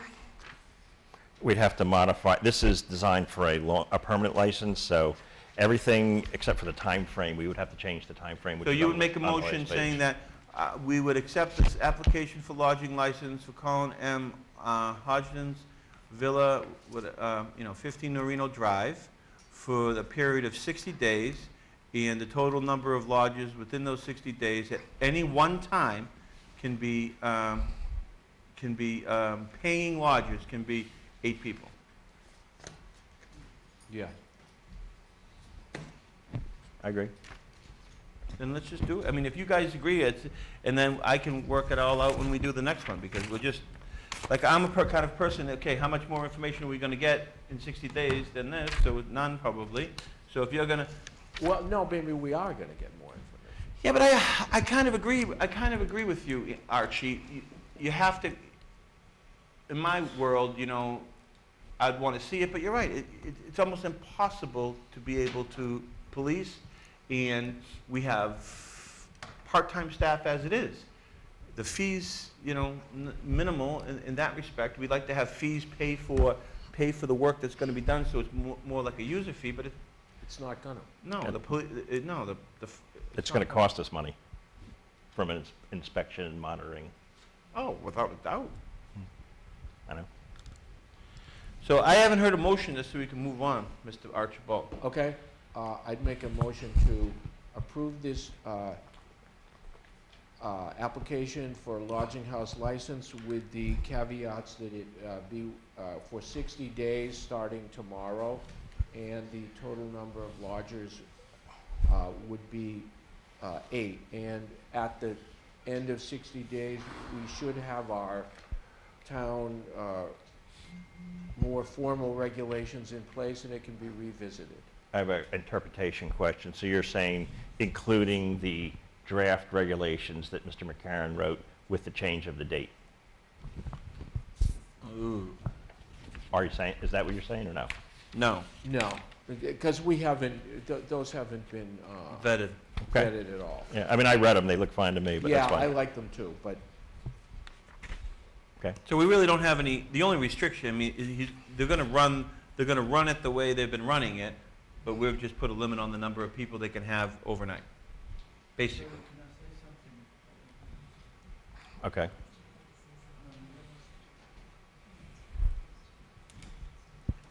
So we've already booked this season, and some of the times there are more than 8 people. Must we now go back to all those people and tell them they can't come anymore? I mean, that's going to happen. Because That's we good. already did it with the you with the have to events. realize that this has, you have been operating sort of outside the law, so. Yeah, no, I don't know. Yeah, no. There was Yeah, no law. That's I not a don't know if very I good go that statement, far. that's not a very good statement to get into the paper, because I don't think they Okay, have been. then. He didn't say that. It has to be licensed by the, according Yes. to state regulation. It has to be Right. licensed. It has to be licensed, and it's not. You are correct. And state regulations don't state the amount of lodges per room. No, but we're the licensing authority.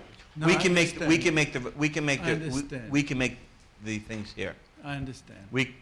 But they have to be reasonable. We can't say that everybody that say- shows up has to have a blue jacket on. That would be unreasonable, you know what I mean?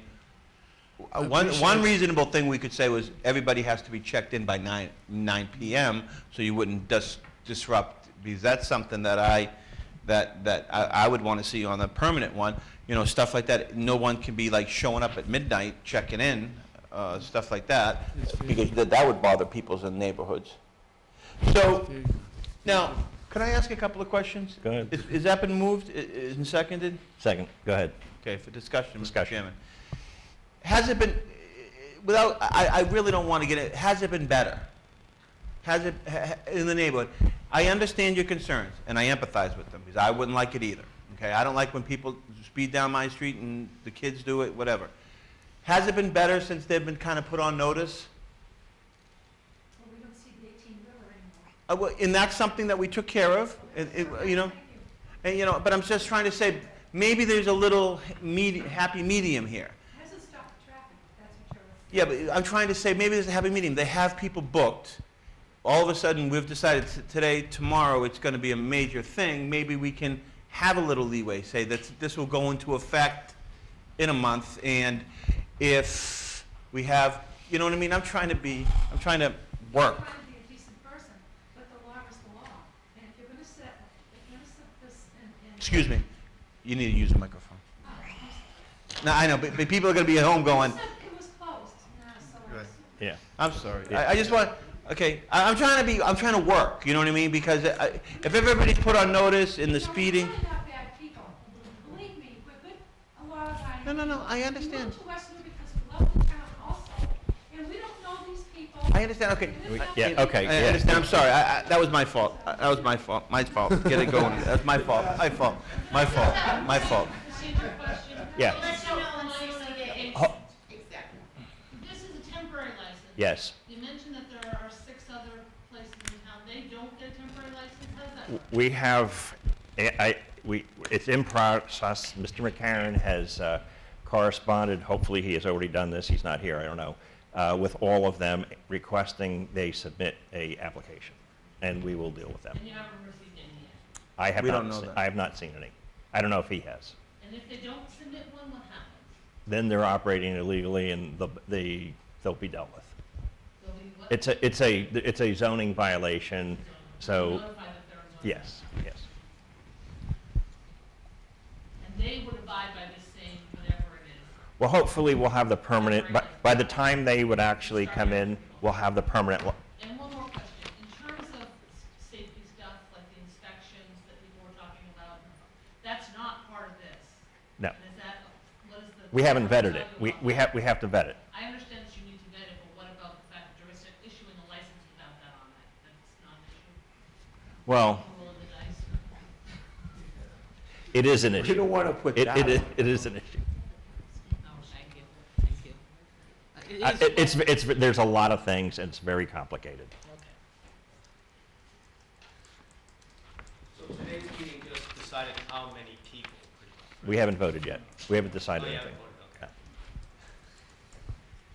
But that's what we're talking about. I just want to make sure Barney doesn't have to get up and cook breakfast every morning.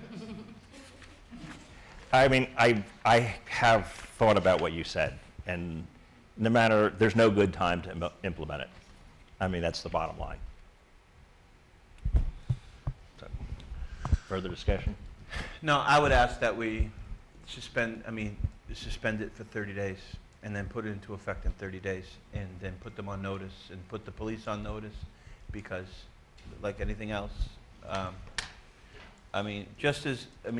we can sit here and say that, that they were in error by not coming to us, which they have been, but we knew it existed but didn't do anything about it either. Well, So we're a little bit we're both to blame. for a month. Yeah, for a month, but We talked about it last time. yeah, so I think that, I don't know. I understand that the neighborhood has been dealing with it for years, and it's not fair, but there is a light at the end of the tunnel, because we are going to do something about it, and we're going to put regulations, and I plan on even putting more down, so people can't even check in late at night or things like that, because I don't believe that is safe, for safety reasons, having people roam around. You know, if you ever deal with a livery service taking you to the airport, they can't find your house in the morning. You see them at 5 o'clock in the morning knocking on other people's doors because of nobody has their houses marked and so forth. So I have a major problem with people checking in late at night and so forth and so on. So I would ask to put these regulations in it, at least suspend them. I would want more, but suspend them for 30 days, and it would be a temporary license for 30 days only, and then for us to set forth. So you're saying to not put this in effect for 30 days? Is that what you're Correct. saying? As opposed to For this tomorrow? application, opposed to tomorrow. That's what I would say, because there are people that are going to be probably coming this weekend, and we understand, but we're here. We know about it now. We're definitely going to take care of it. But we have What's your to, thoughts? I don't know, maybe You're looking at 23 to 46 cars, so you're gonna have to deal with it. I understand. I'm sorry. I understand. But you've been dealing with it, and I'm just trying to work a little bit. All over the country, I don't know how many towns I looked at, and they were all two-wheel vehicles. Yeah. If you really look all across the country, you'll find it better than 90%. And I agree with you, and I'm going to vote affirmative on that. I'm How just about a saying. compromise of, I'm like, just saying. people for I'm this just saying. weekend? Put it in How about a place in 30 compromise of- days. That's it. for this weekend, I like, agree with how- you, and it's going to be cancel something two a for bedroom. tomorrow. So the maximum I mean, they're they're ever going to okay. be able They're to have on is their way. 8, I can deal with right? that. And if So we let's- get, Could let's- you guys all talk of it one Yeah. at a time? and if we get He's complaints. talking to them, we're talking. I know, Yeah, but it's and if we open get meeting. complaints, Thank you. we revisit applications, and we can pull the licenses. We can't do that now because we don't have one in place. I mean, you make a point, tomorrow, there's somebody they're driving here or flying here, so, is that reasonable? So maybe there's, I'm, That was one thing that Mike McCarron said when we put these in place. They have to be reasonable. So he said that. They have to be reasonable when we do it. So putting restrictions on somebody and having them be enforced by tomorrow might not be reasonable. it would be reasonable to put them in effect in like 10 days. If you want to make a compromise, I want 60. I came down to 30. If you want to say 15, and they come down to 15, and today's the 13th, so July 5th. Fine. That's fair. July 5th then. I agree. Give them, because somebody might be coming here for the holiday weekend. You know what I mean? So July 5th. This goes into place on July 5th. Or if they have somebody staying there on the 4th, whenever that last person leaves. You can't check in beginning on the 5th. Yeah, With- exactly. With that number of people. You can't, that's even a better way to do it. So if somebody's already there and they're leaving on the I think 7th, I'd agree. they're there, but they can't check in. Nobody can check in. You can't have any more, yeah. Mr. Kempe, you made a good point about livery vehicles. Can we limit the time with the backup alarms on delivery vehicle. That would be something for the, 12 o'clock at night. that would be Yeah. something for the permanent regulations. Which we're gonna do. Yes. So To answer your question, yes. days, we'll Okay, you wanna, hey, I'll even go that further. Nobody can check in, if you wanna do that, I'll get, with this person, nobody can check in after 9 PM. I'll do that right now. I have no problem with that at all. Why don't we give you guys some time to hash it out? Yeah, I mean, I would prefer to do it that way, honestly. I wanted to table this and properly do it. I wanted to get information and have real-life experience of this in somebody's neighborhood, because we haven't had that. And then really do what Mr. Williams say, sit down and do something comprehensive. It might not be fair to, it might not seem fair to everybody, but it's going to be, it is what it is. You know what I mean? I think you just need to make sure that you would address the 95 or 98% of the town and not just try to accommodate the 2%. Within the limits of the law. Yeah, being fair. Yeah, we have to do that. It's- It's not Russia, it's- so we have to do it that Bed way. and breakfast, they need to, buy all bed and breakfast requirements. You're Well, okay. what you can do You okay with is July you 5th? can get, What's that? X Are you amount okay with July of, you can 5th? get X amount of signatures July and go to 5th is town like 3 meeting and weeks. change the bylaw. You really want to be proactive, you get your own petition, you get can live with X that? amount of signatures on it, you Okay. go to, you get it on the warrant, and the You gotta whole get town something. revotes it. Yes. Yeah, I don't want to. Okay, Mr. Archibald, would you accept I a would. unfriendly amendment of July 5th? I was smiling, I thought it was kind of friendly. With duress, yes. Okay, thank you. So the motion on the floor is a limit of 2 per lodging room, effective with check-in on July 5th for a 60-day temporary license, beginning on July 5th. Make it 45 then. The six- Let's give us enough time. Okay, fine. Okay. I've said enough, because Okay. I Okay. seem to be complicating. Any further discussion? All in favor? Aye. Aye. Make sure Chris got what, we've changed the numbers and days and everything so many times. Yeah. I'm gonna have to. So you know this was all about going to Disney World, right? We'll, we'll, we'll get it to you, because that is a little complicated. The check-in thing, you know what I mean? July 5th. Yeah, but you can't have, Joe will explain it to you. For the Okay, minutes. so we are moving on to the next item on the So has agenda. everyone got that? So that everyone is clear? Okay. Status quo until July 5th, then it's 8 people until 60 days. 2 people per lodging room, Yep. effective with check-ins of July 5th for a 60-day period. Within that time frame, we will have permanent regulations for the entire town. Addressing fire and all those kinds of things. From now to July 5th, it's Status quo. There's people that have made vacation plans. I mean, I think that, people aren't gonna call the cops and stuff, just. no, please do. You hear how emotional. Please do call the police, but I mean, I think they're amenable just to try to work with the neighborhood. And they've had the large party for the public, and it's been great every year. I mean, Parks, but it's a one-night event. Everybody has a great time and they leave. It isn't. But if anybody's speeding down your road, no matter where you live in this town, or doing weird Yeah, things, and people we showing don't- up, we you don't call the want on any- police. On Please. any town roads, and the police want to be called, and And 9 out of 10 times, it's a West Newbury person that lives in the neighborhood that's getting pulled over. And then they call us and complain that the police write too many tickets. So he has a right to 4 lodging rooms, and does that include the tenants that live there now? It No. has nothing to do, No. this has nothing to do with that. So he can have 4 lodging rooms of 8 people, regardless of who's living there? Anybody Yes. can in town. yes, No, but I'm just saying, Yes. that's what you're saying. Yes. You're Yes. saying Yes. he Yes. has to accommodate. No. Yes. No. Anybody right now can have 4 lodging rooms. They could set up their living room as a lodging room. They can set up their dining room as a lodging room. Not them, but anybody could.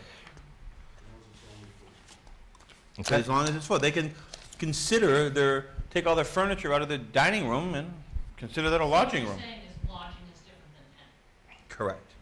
for this temporary license. For any license.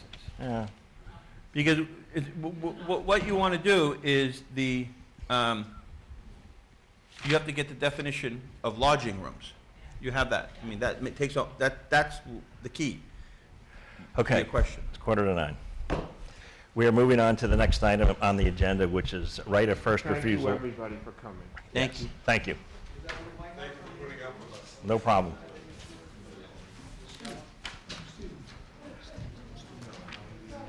Make a motion that we, Can I do the motion on this? huh? You- Oh, you have it? Good. Yeah. Do it. Excuse me. Excuse me. We're trying to do a meeting too, so if you want to talk, please just, if you could, Go in the talk out in the hallway. hallway. Down the hallway? Okay, we've received responses from various town committees, and the reason for the holdup is there was a group of neighbors which was trying to put together a coalition to potentially have a assignment of this right of first refusal. Didn't work, so that's the holdup. I move to waive the town's right of first refusal under MGL Chapter 61A on land on Kimball Road recorded with the Registry of Deeds, Book 452, Plan 98. This waiver is specific only to the proposed purchase items so that if new terms are negotiated or if the sales falls through, a new proposal comes forth.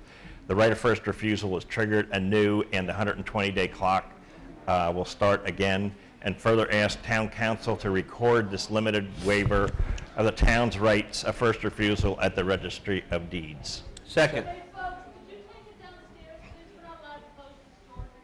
Thank you. Thank you. You said second? We both did, so. Okay. Further discussion? All in favor? Aye. Okay, let's go quick. I'm going to break Glenn's record. Next item is Finance Director's monthly report, of which there's 3 items on here. 1 is the annual audit, 2, discussion of employee wages, and 3, the employee health care opt-out. Mike, Yes. you want to do the annual audit request? Yes, we just finished our 3 years with our current auditor, and we have a proposal for the next 3 years. There's no increase in price. I think everybody's generally very happy with his work, and I would just make a recommendation that we continue with it and sign a 3-year engagement at the same price with. I would agree. I mean, I've been happy with his work. Yeah. Very much so. So A lot more than we ever got, quite honestly. move to approve the 3-year agreement with Roselli and Clark and Associates for the annual town audit. Second. Further discussion? Yes. Is it okay for us to be encumbering? Thank you. For 3 years? Yes, we're allowed to enter into a 3-year agreement. Okay.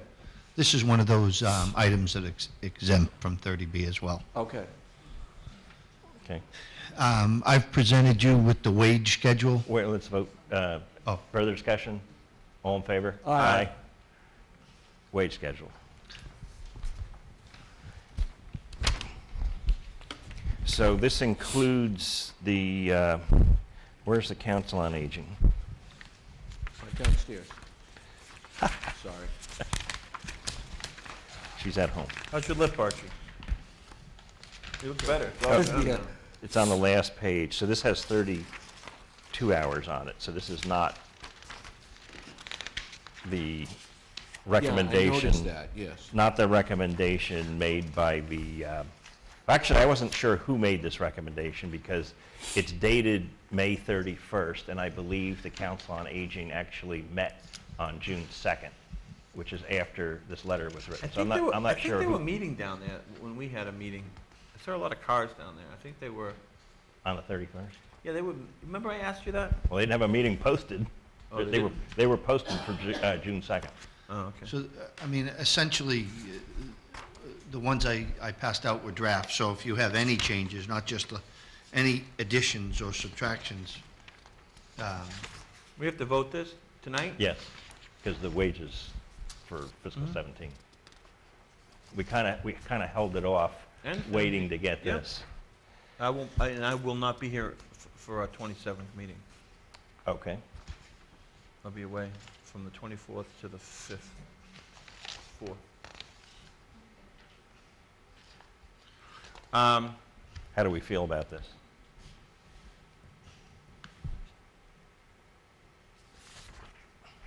Can I see that? I didn't bring it. Maybe I did.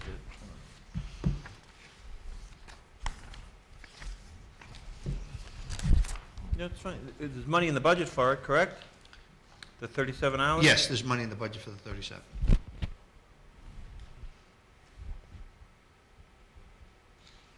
I'm fine with it too. I mean, In response to the Town meeting will vote. of the voters at town meeting, I would recommend that the Council on Aging Director's hours be changed to hours be 37. changed to 37. Okay. Is there anything else, anything, Mike, that we should be looking at on this? No, it really hasn't changed from the draft one I provided. It's, Right. you know, obviously sometimes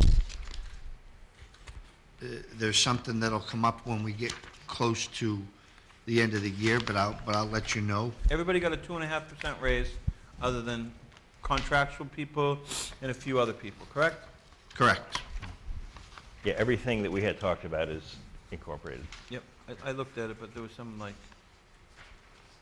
weird stuff. The only thing on the 37 hours for that, I would ask, since you're monitoring that, that you, that if there's, I guess it all has to come out of Council on Aging. Right. But I would ask if you could get a breakdown at any time that's being used in those 37 hours for the CCC, just ask to have that broken out on a. Not the CPC, the CCC. Yeah. Just broken out. I mean, Yeah. I know it's all gonna come out of that fund, that Council on Aging, but I wouldn't mind every pay period that we get a breakdown of how many hours were Council on Aging and how many hours that were put in for CCC, just so we have a good understanding. Okay. Make a motion that we, Approve the wage schedule. yeah, Second. fiscal year 2017. Further discussion? All in favor? Aye. Opt out, Mike? Yes, I revised the opt-out policy in effect previously was for 3 years, and I made a couple of changes to it that I'm recommending. The first one, the primary one, is that you don't have to be on the insurance first and then opt out. And the second one, the rate is changed so it complies with the plan that you're on. So if you're on an individual plan and you opt out of that, it's a $600 payment twice a year. And a family plan would be $1,200, again, twice a year. The way the policy reads is it's all in arrears, so the town can't lose out. And, probably more so over the last 3 or 4 years, this has become more common practice. So what happens is, if all the employers out there aren't on the same page, by not offering something, you could have a migration to your plan. So I look at this as a way to control costs and a way to keep up with the benefits, where people won't jump on a plan because their employer or their spouse's employer offers a plan and there's no offset to it. So I use it as a vehicle that we can control costs with. I think it's a good idea. I think, I had just one question, Mike. Is this considered income, and does it affect pension benefits and all those kinds of It is considered income, but no, it's outside of the pension. Okay. Make So- a motion so there to, would be income taxes on this? Yes. Okay. make a motion to approve Mike B's 3-year opt-out plan. Second. Further discussion? All in favor? Aye. Aye. Aye. Police and fire coverage. What do you Mike? got, what do you recommend in there? I recommend we go with the 300,000. Okay. It's just good peace of mind. And the difference in cost is The difference is 19, minimal, 19 and the increase is great. Right. I agree. Okay. I move to approve option 2 of the police and fire accident coverage. Second. Further discussion? Aye. I mean, it was a no-brainer. that Yeah, one, yeah. You would think it'd be, because incremental, you'd think it'd be It's more. huge, yeah. 1910 building summer hours. Mike? Mike, that's your last item? Yes. We're talking about the Wednesday nights to 7 o'clock. Right, and, you know, I think it's an opportunity to gauge our level of services. You know, when you do something, if you do it temporary, it's very easy to pull back and change it, but I think it's a worthwhile venture to give it a shot. I think the point that you didn't make, that is the assumption, is you're basically getting nobody here on Wednesday night. Yes, but we have sampled it, and it's very quiet. So you're proposing that we, the extended hours on Wednesdays, we close them for the summer and revisit it in September? Correct. Seems reasonable. Yeah. I'd make a motion to that effect. Second. Further discussion? Timing on this, so, effective when? Well, effective, I would say, well, I would make a, Mr. Chairman, I would say, after, this would be the last Wednesday. Okay, and through the month of August? Yep, and we'll revisit it, In August? well, we'll revisit it after Labor Day. After Labor Day, yeah. Okay, fine. All right with you? That's fine. You know, absolutely. And if you, do you mind if I ask a question, Mr. Chairman? If you can come up with a better scenario, I was actually a big push for this, because of people just not being able to get here because they work, we only, you know, it's from 8 to 4:30, so if you leave and work in Boston at 6, so if you want to come up with something else. Well, I believe that too, though. I believe, you know, if you're working outside and it's 5 o'clock and you need to get to town hall, it's just that we found it's few and far between, so there might be, you know, a solution for, you know, the fall and beyond after we gauge this. But you do have to have a little bit of nighttime because some people are traveling and, you know, What if about they're, having one, I mean, I guess the town clerk's office, they ask for a bunch of different stuff, but I was going to say maybe just one person to cover. I'm not a fan of just having one person here. Because they're really not helping anybody, right? No, they could, but it's still if one they- person alone is not a good practice. Yeah. How about like once a month? Yeah, think about it. Yeah, we could do it that Well, way. I think, yeah, going forward, we might look at something like, you know, the first and last Wednesday of the month that, Doesn't you have know. to be why did we start with Wednesday? Because people were here anyway. That's the only reason why we did that. The assessor was working late. It was back when the selectmen meetings were Wednesday also. Yeah. So it Generally- doesn't have to be Wednesday. Generally, you follow the Thir- selectmen's meeting because that means everybody is here for what we call the core business hours. So if any of you gentlemen had a question and you wanted to run into the assessor or the clerk or the accountant, they would be in the office, and that would kind of all gel together, and you'd kind of be able to conduct business a little easier. All right, so we'll go 4:30 starting on the 29th. Further discussion? All in favor? Aye. Aye. Well, we do it every Wednesday, right? Right. Yeah, so no, today's the 13th, so the 15th would be the last one. So 22nd. I misspoke, I meant the 22nd. How are we going to get that out to people? There's only 5 or 6 of us that it applies to.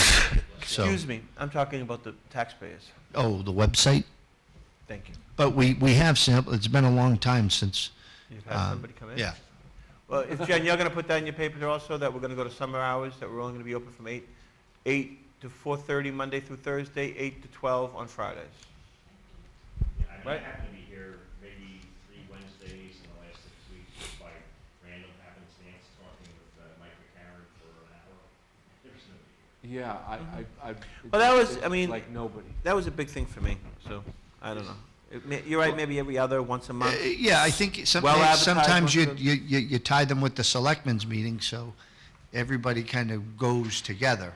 So Yeah. maybe it's the first and third in the future, but we'll kind of look and see what we get for feedback. And are you going to have it, at the end of August to discuss it from then on? Put it on the first, We'll talk about it. So at the end of August, okay. Try not to want to think about at the end of summer when it, I like to take one slow day at a time. I don't want to race anything. gonna be 90 next week. Chris put this calendar in our packet. Is there any dates in the next 3.5 months other than the 27th? Were you on to that? It's basically every other week. Yeah, well, I'm not gonna be here the 27th. Okay, we'll have a minimal meeting then. I'm here, the rest, yep, maybe. I'm good. Oh, that's I'm good. July. I'm good. August. Next item on the agenda is department head objectives. How about if we say department head objectives are due to Chris Powell by July 11th, and we will review selectmen's objectives, results, and new objectives on July 11th. And we can do department head reviews following that, similar to how we did last year. Does that sound reasonable? Did we, You passed over the housing authority thing. Oh, I did. Okay, well, we'll just finish that and go back to that. Okay. What were you gonna say, Chris? I was going to say what Glenn just said. No, so, okay, so we're good with that. Housing authority, so Glenn, you actually asked us to put this on. Well, this was something that Mike B. and I talked briefly about, that we might, we have the housing authority, we obviously have this agreement for them to have property management services, and we're just not sure if we're getting total bang for a buck, that we might want to do it ourselves, and so forth and so on, because this never got into the housing authority's inventory because of a cast of different reasons, that the state wouldn't take it on because of the, I think, at that time, the age of the building, didn't have enough reserves, they didn't want to take on capital projects and that thing. So, I would, whatever, I would go with whatever Mike wants to do on this, but he just, I would say that this is not a good deal for the town, as is. The normal, there's lots of different variables on how you, a management company, but a rule of thumb is it's gonna be like 5%, 10%, or maybe even 50% under a really high scenario in terms of what a property management company does in terms of vetting tenants and dealing with contractors and stuff. But we've been doing all the work on the building with no help really from the housing authority, and their rate is 47%, which is, I'm assuming, assuming on the income from the property, so it's ridiculous, yeah. I think the only benefit they have is that they have to annually have to vet everybody, get their financials in, make sure they. But that's not, No, I'm not saying worth that- that much money. I no. agree, I'm just saying, I think that's the only thing they're doing, so. Yeah, I think we do all the work and the repairs. Yep. It's just, the annual. Yep, I and think, the- and the phone calls. I think no one, it seemed like a good fit, I think. Nobody was really Well, if looking you at get it like into we the looked at. housing Yeah. stock, So nobody was like looking for it, or they weren't trying to fleece the town or anything. I think it was just, seemed like a good It fit. seemed like a good idea, Yeah, and then we did it. So if we make a motion that, when is this done? That's what I was just gonna get to. Chris, you put this in our packet. But this is 2014. It says it expired June 30th, 2015. Is this the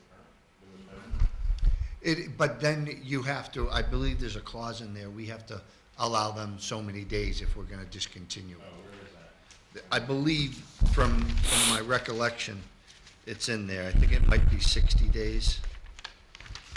So, Mr. Chairman, could I make, Oh, yeah, there is termination clause. can I make a motion? You have a termination clause? I don't need it, but what I would do, what I would do is just, let's have a vote that we terminate this contract and have Mike McCarron and Mike B. do it, under the terms of the contract, terminate it under the terms of the contract. Right, and just so everyone knows, it says either party may terminate this contract with or without clause, the 60 days written notice. Yep. So I would ask Mike B. and Mike McCarron to work on that. And then we find a private contractor. Or have Mike B. give us some suggestions how to do it. Well, you need to get somebody that knows all the HUD regulations on recertifying tenants and eligibility and stuff. It's a little, with this kind of situation, a little more complicated than just vetting the tenant. I know a great company to hire, Archibald and Archibald. No, I'm not, no. But I know what you have to do. No, I'm not doing it.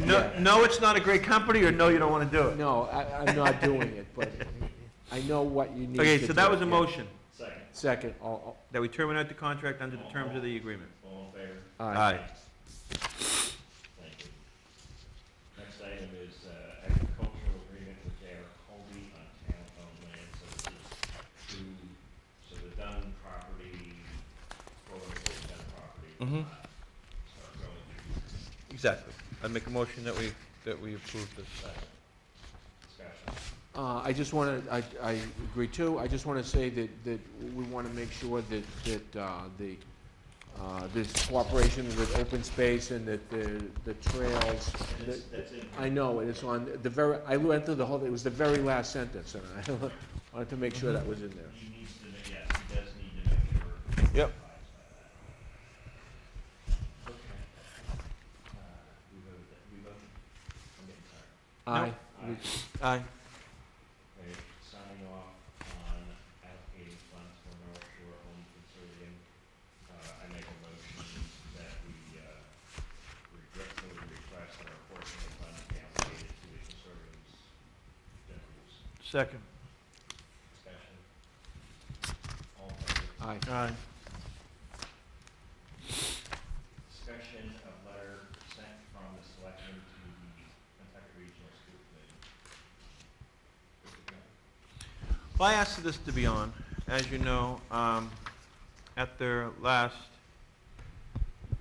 school committee meeting on May 17th, 2016, that the Pawtucket School Committee is supposed to, at their first scheduled meeting after an annual election of their members, they did not select a member of the Pawtucket School Committee from West Newbury to the office of vice chair. They refused to do so and said that they might take it up next time as they were leaving. I found that irresponsible. I found it, I don't know, I would say irresponsible, because we do have a Pawtucket Regional School District regional agreement that was signed on April 30th, 2012. And the reason why I find that irresponsible is because we should, as a school district, trying to work with each other as best we can in all different avenues. And this was just a blatant, disrespect of West Newbury. And I kind of took it personal as a resident of West Newbury and a person that represents West Newbury. I was hoping, because we have looks like a wonderful project of getting a new high school and having it funded by the school, by portions of it being funded by the state.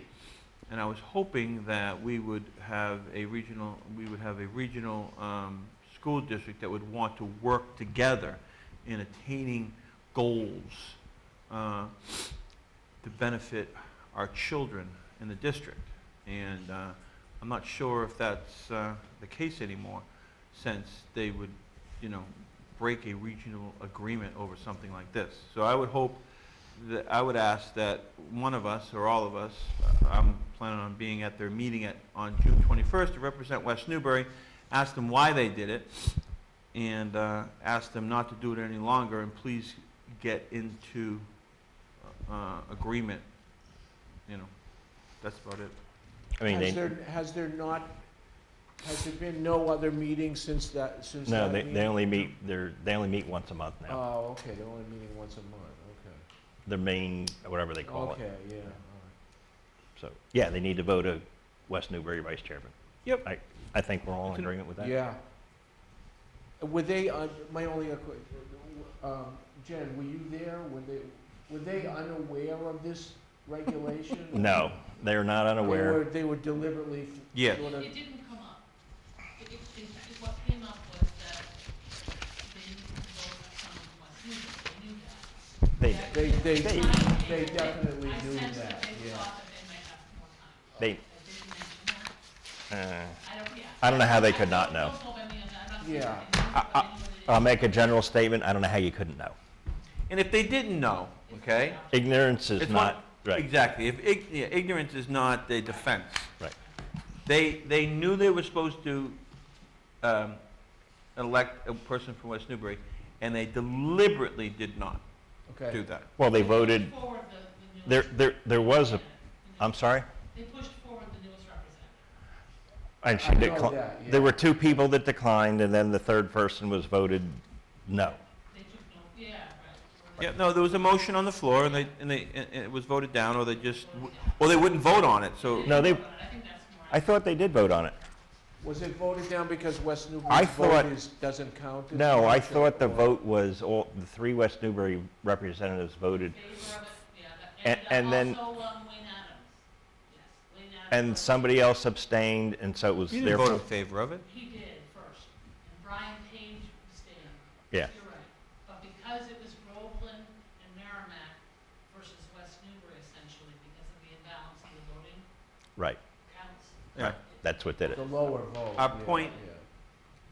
0.8%. Wayne Adams voted for, Initially, he nominated Dina Trotter, but when that Oh. didn't go through, he voted for. When Chris Redding nominated Andy Murphy, he voted for that. But the others did not, and Brian Page abstained and didn't say a lot. Okay. you know, our .9 vote, but, well, no, I'm not gonna, okay, never mind. I'm gonna refrain from editorializing. So, when is that meeting? The 20th? June 21st. Okay. I would actually ask if we could, I'm sorry. Go Can I ahead. finish, Mr. Chairman, please? Yeah, If we could ask Chris Pyle to contact the chairperson and ask if we could be on the agenda. okay. Who's gonna be there? Say the West Newbury Selectmen, we don't know.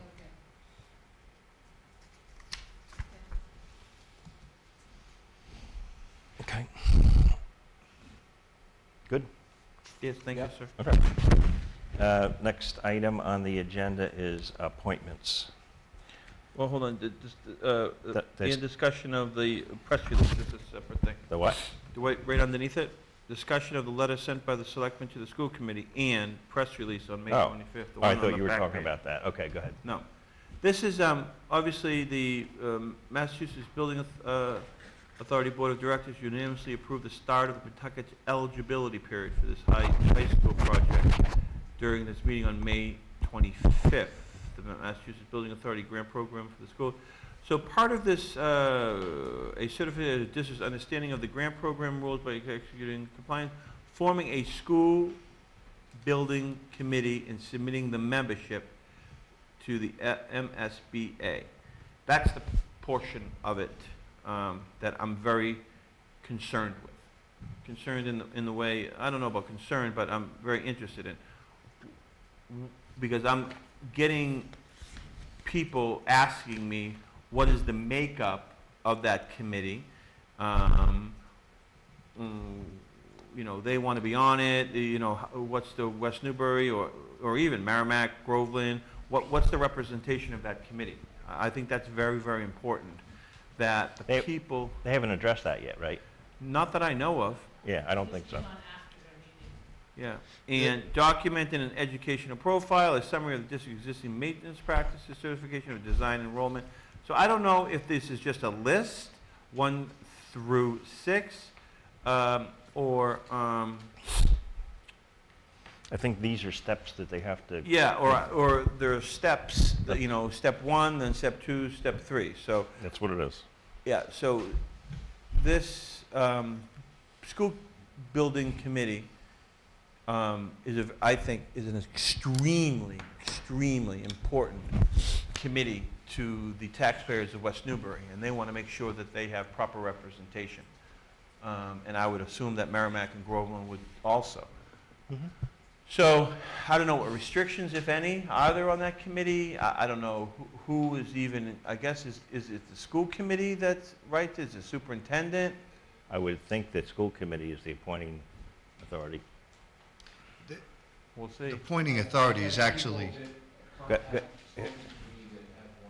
Yeah, see, so Wait, wait, this I is a think Mike big- has the yeah, answer. it's actually spelled out with the MSBA at minimum what you'll need. They'll look for, you know, someone from the trade, construction, foundations, engineering, architects, and, you know, you can have committees of 10 to 20 people, but at minimum, they're going to want somebody representing from each field or trade with a background in it. And So the- MSBA gives guidelines. The MSBA gives guidelines. Okay. Okay. So, my concern is that we've come pretty good distance on this, and a good positive distance. Yep, let's get it over the goal line. Let's get it over the gold line, but, actually, thank you.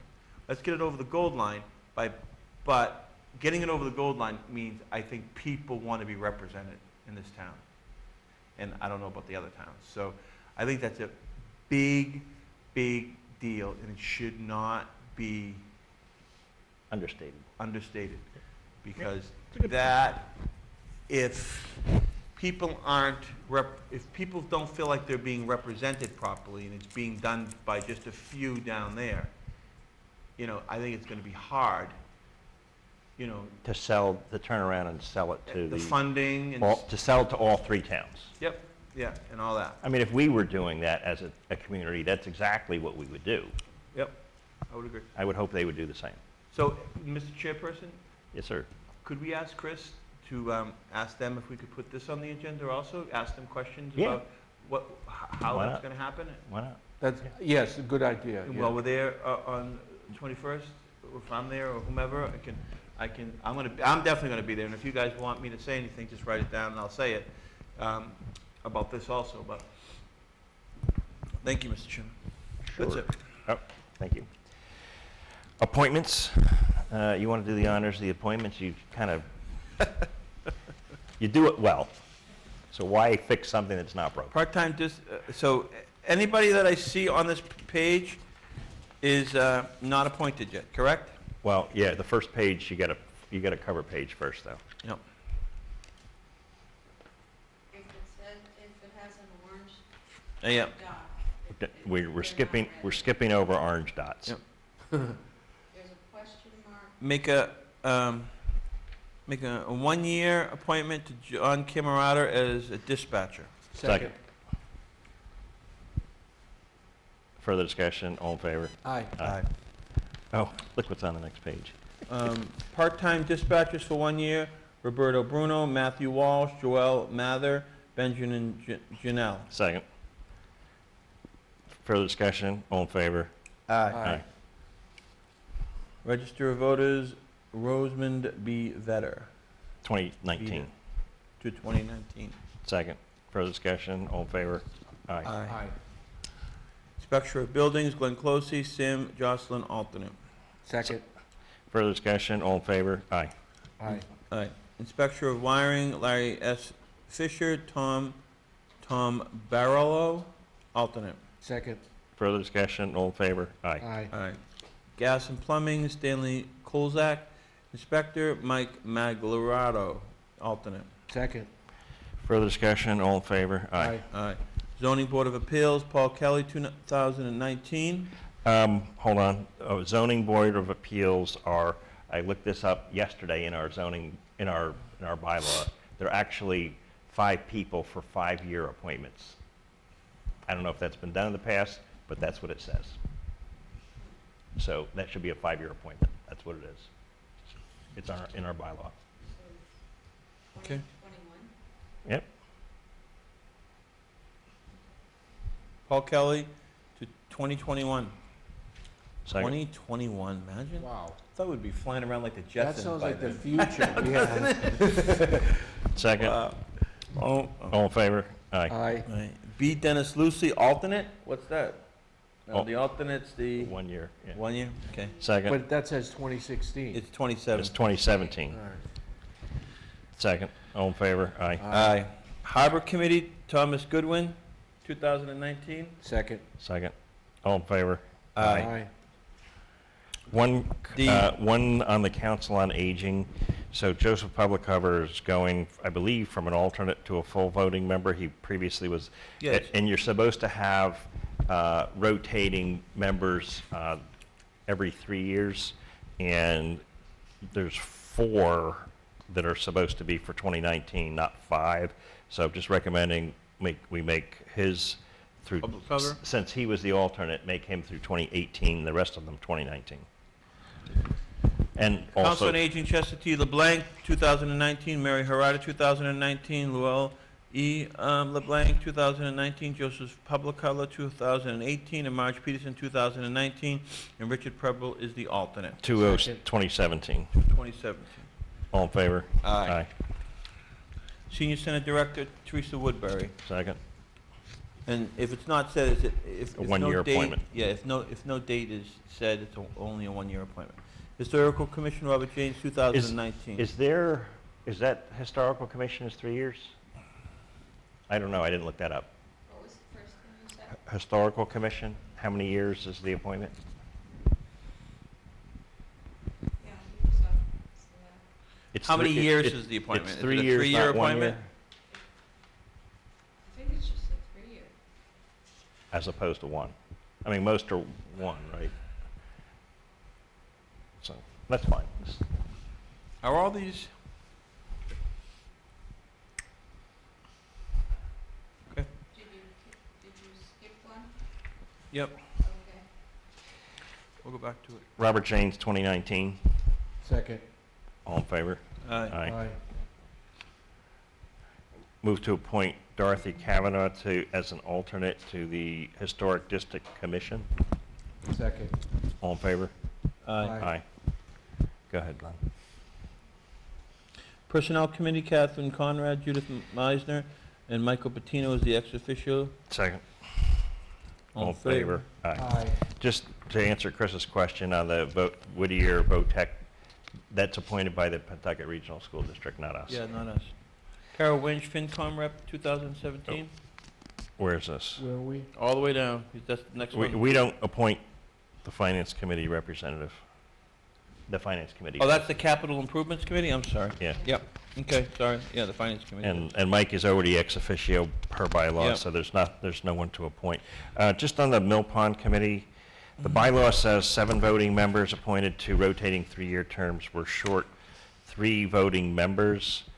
Could we ask the chairperson who they'd recommend to move from associates to voting? Chris? Sure. Oh, these are all associate, okay, They're not, they haven't done the ethics yet. Well, we won't appoint them until they have Yeah, actually but done we still need more We people. still need the names. Like Dina Trotter she is an associate and she has taken the ethics. So she would be an example of somebody that potentially could do that. Okay, go ahead, Glenn. Cultural Council. Cultural Council, Helena Dion. yeah. Second. All in favor? Aye. Aye. Ooh.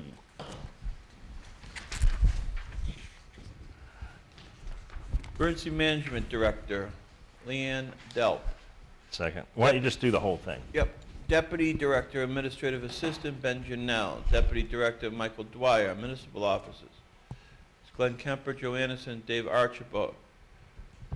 Radiologic Officers, Carol Davies, Richard Davies. Transportation Coordinator, B. Bruce Hamilton, Richard Cushing, Blake Sale. Staging Officers, George Evans, David Janelle, Greg Janelle, Mark Marlowe, Mark Hemingway, Jeremy Fish. Communications, Joseph you. John Connolly, Bruce Dean, Larry Caruso. Access and Functional Needs, Teresa Woodbury, Raymond S. Dwyer III, Evan Cushion, Ron Delp. Police Department reps is Chief Art Reed, Sergeant Daniel Sr., Danielle Connolly, Burrell, and Royster Johnson IV. Fire Department reps is Chief Mike Dwyer, Dave Evans, DPW rep, Gary Bill. Board of Health rep is Paul Savigny, and Water Department is Michael Goatee. Second. All in favor? Aye. Glenn Closey, Americans with Disabilities Act Coordinator, Gary Bill, Assistant Coordinator, 2017. Second. All in favor? Aye. Open Space Committee, Don Bogard, John Dodge, Second. Brad, I don't know how to pronounce his name. He's actually an associate member, so that would be an associate member for 1 year. He's not a full member. Yep. Second. All in favor? Aye. Aye. Thanks for doing your homework on this, But, Joe. but, You've done your homework on all these appointments, thank you. Does the first person there that's crossed out, does that person not want to be on there, or is that? Correct. She was actually also an associate member too. Oh, she was an associate too, okay. That's how I took that. Is that the case? Yes, she. We need an at-large member for the Community Preservation Committee. You guys have anybody yet? Yeah. I don't think anybody's applied. Investment Policy Committee, Lock Mad. We did that last time. Okay. Insurance Advisory Committee, We did that last time too. River Sorry. Access Committee, Rob Phillips. And Steve Greason, and Barry LaCroix is new, so he doesn't, he gets a window to do the ethics. Okay. Second. All in favor? Did you Aye. have Steve, Greason. Shepherd? He was crossed off. He declined. Changed his mind. Yeah, so it's Rob Phillips, Barry LaCroix, Steve Greason. You don't have Steve on here. We added him. This FinCom, Tom Ellis, Associate. Great idea. Okay, but our bylaw doesn't say that. Mr., you had all the other homework done, things I didn't. We have had associate people. on You there. had that before? Yes, Okay, great. There's a precedent for it. yeah. Okay, so we The- can the- do it, but no matter how many people show up, that person can't vote. That's true. He's a non-voting member. No matter period. what. So he's just attending meetings. Yeah. Well, he wants to. He wants to I know, learn. he's already been. Yeah, he wants to learn. I think it's a terrific idea to Yeah. get to know stuff, right? Yes, I think it's a great idea. to Okay, let's do it. Move to appoint, what? Who were you talking about? Tom Ellis, Associate Member, non-voting to the FinCom. Second. All in favor? Aye. Aye. Compose, Richard Atwater, Amy Friend, We already appointed Richard Atwater a month ago. Bart Buer, Bauer. Bowell. We, Excuse me, I don't know what that, Paul or something? so we're appointing Bart and Amy and Bob Janes. Bart hasn't done the ethics Oh, yet. I thought it says sent. Yeah, it's been sent because he's new, right? He gets a great period. He was only on the committee for a week or two, yeah.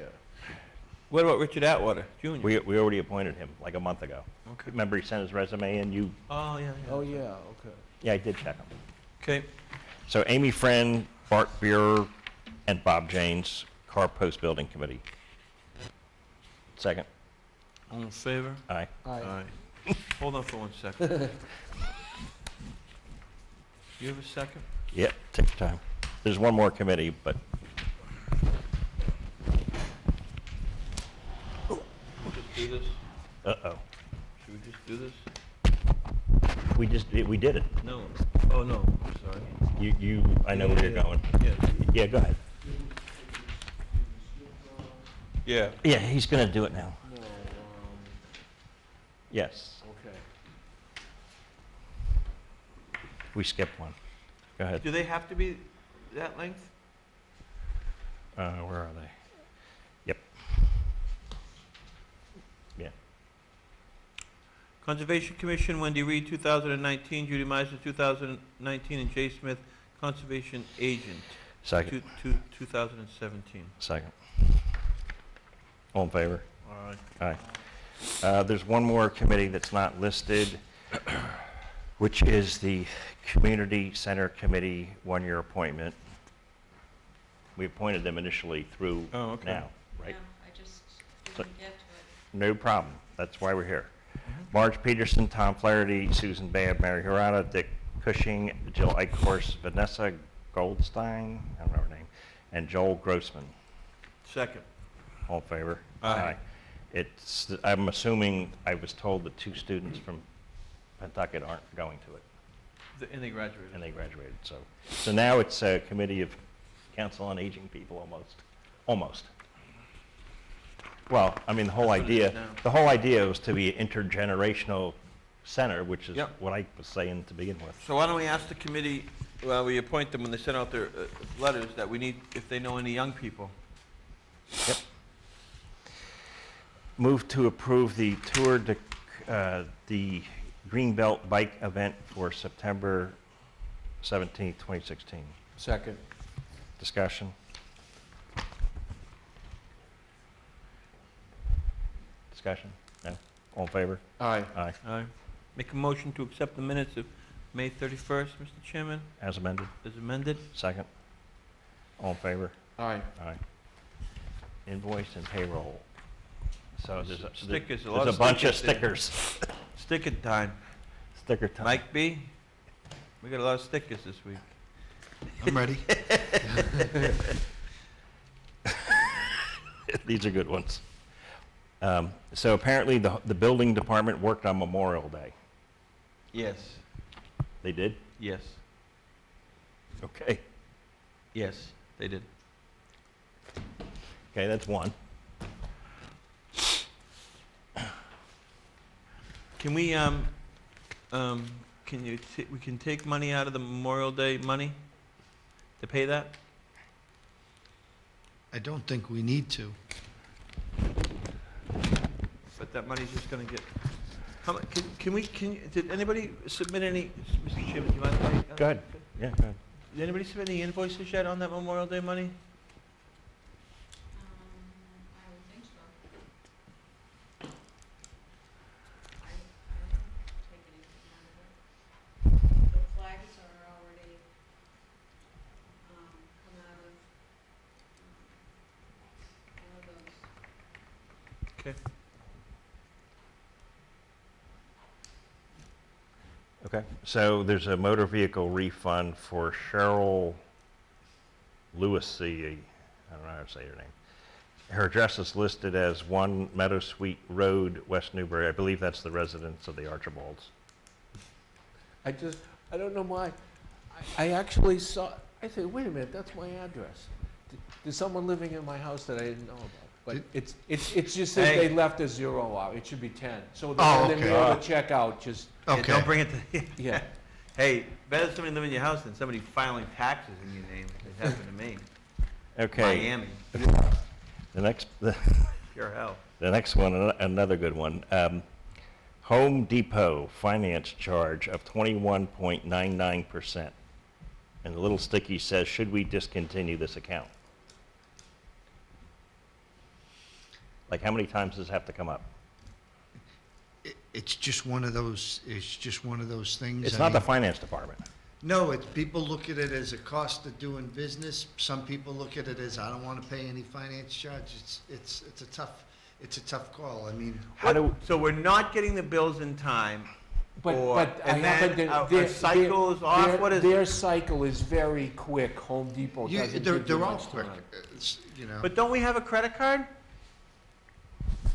Yes. So why do we have to use a Home Depot credit card when we can use somebody else's Yeah. credit card? Because I manage that card. You gotta sign it out. So Well, I who's don't, signing the Home Depot one out? that's, DPW. that's a DPW card. But the bill comes to us. So it's just a little different. You almost have to, you know, when you're out doing things, you know, sometimes you forget. And Mike may be right. In terms of the cost of doing business, we I may mean, be you- saving more money by getting it cheaper at Home Depot, and if once in a while we have, I don't know, just, see, Whatever. I mean, we'll continue It's to watch annoying. it. What's the next one? Signatures. It's a signature. Make a motion to accept the invoice warrants. Second. All in favor? Aye. Aye. I move to approve the payroll warrant. Second. All in favor? Aye. Aye. Abstain. Placing items on future agendas.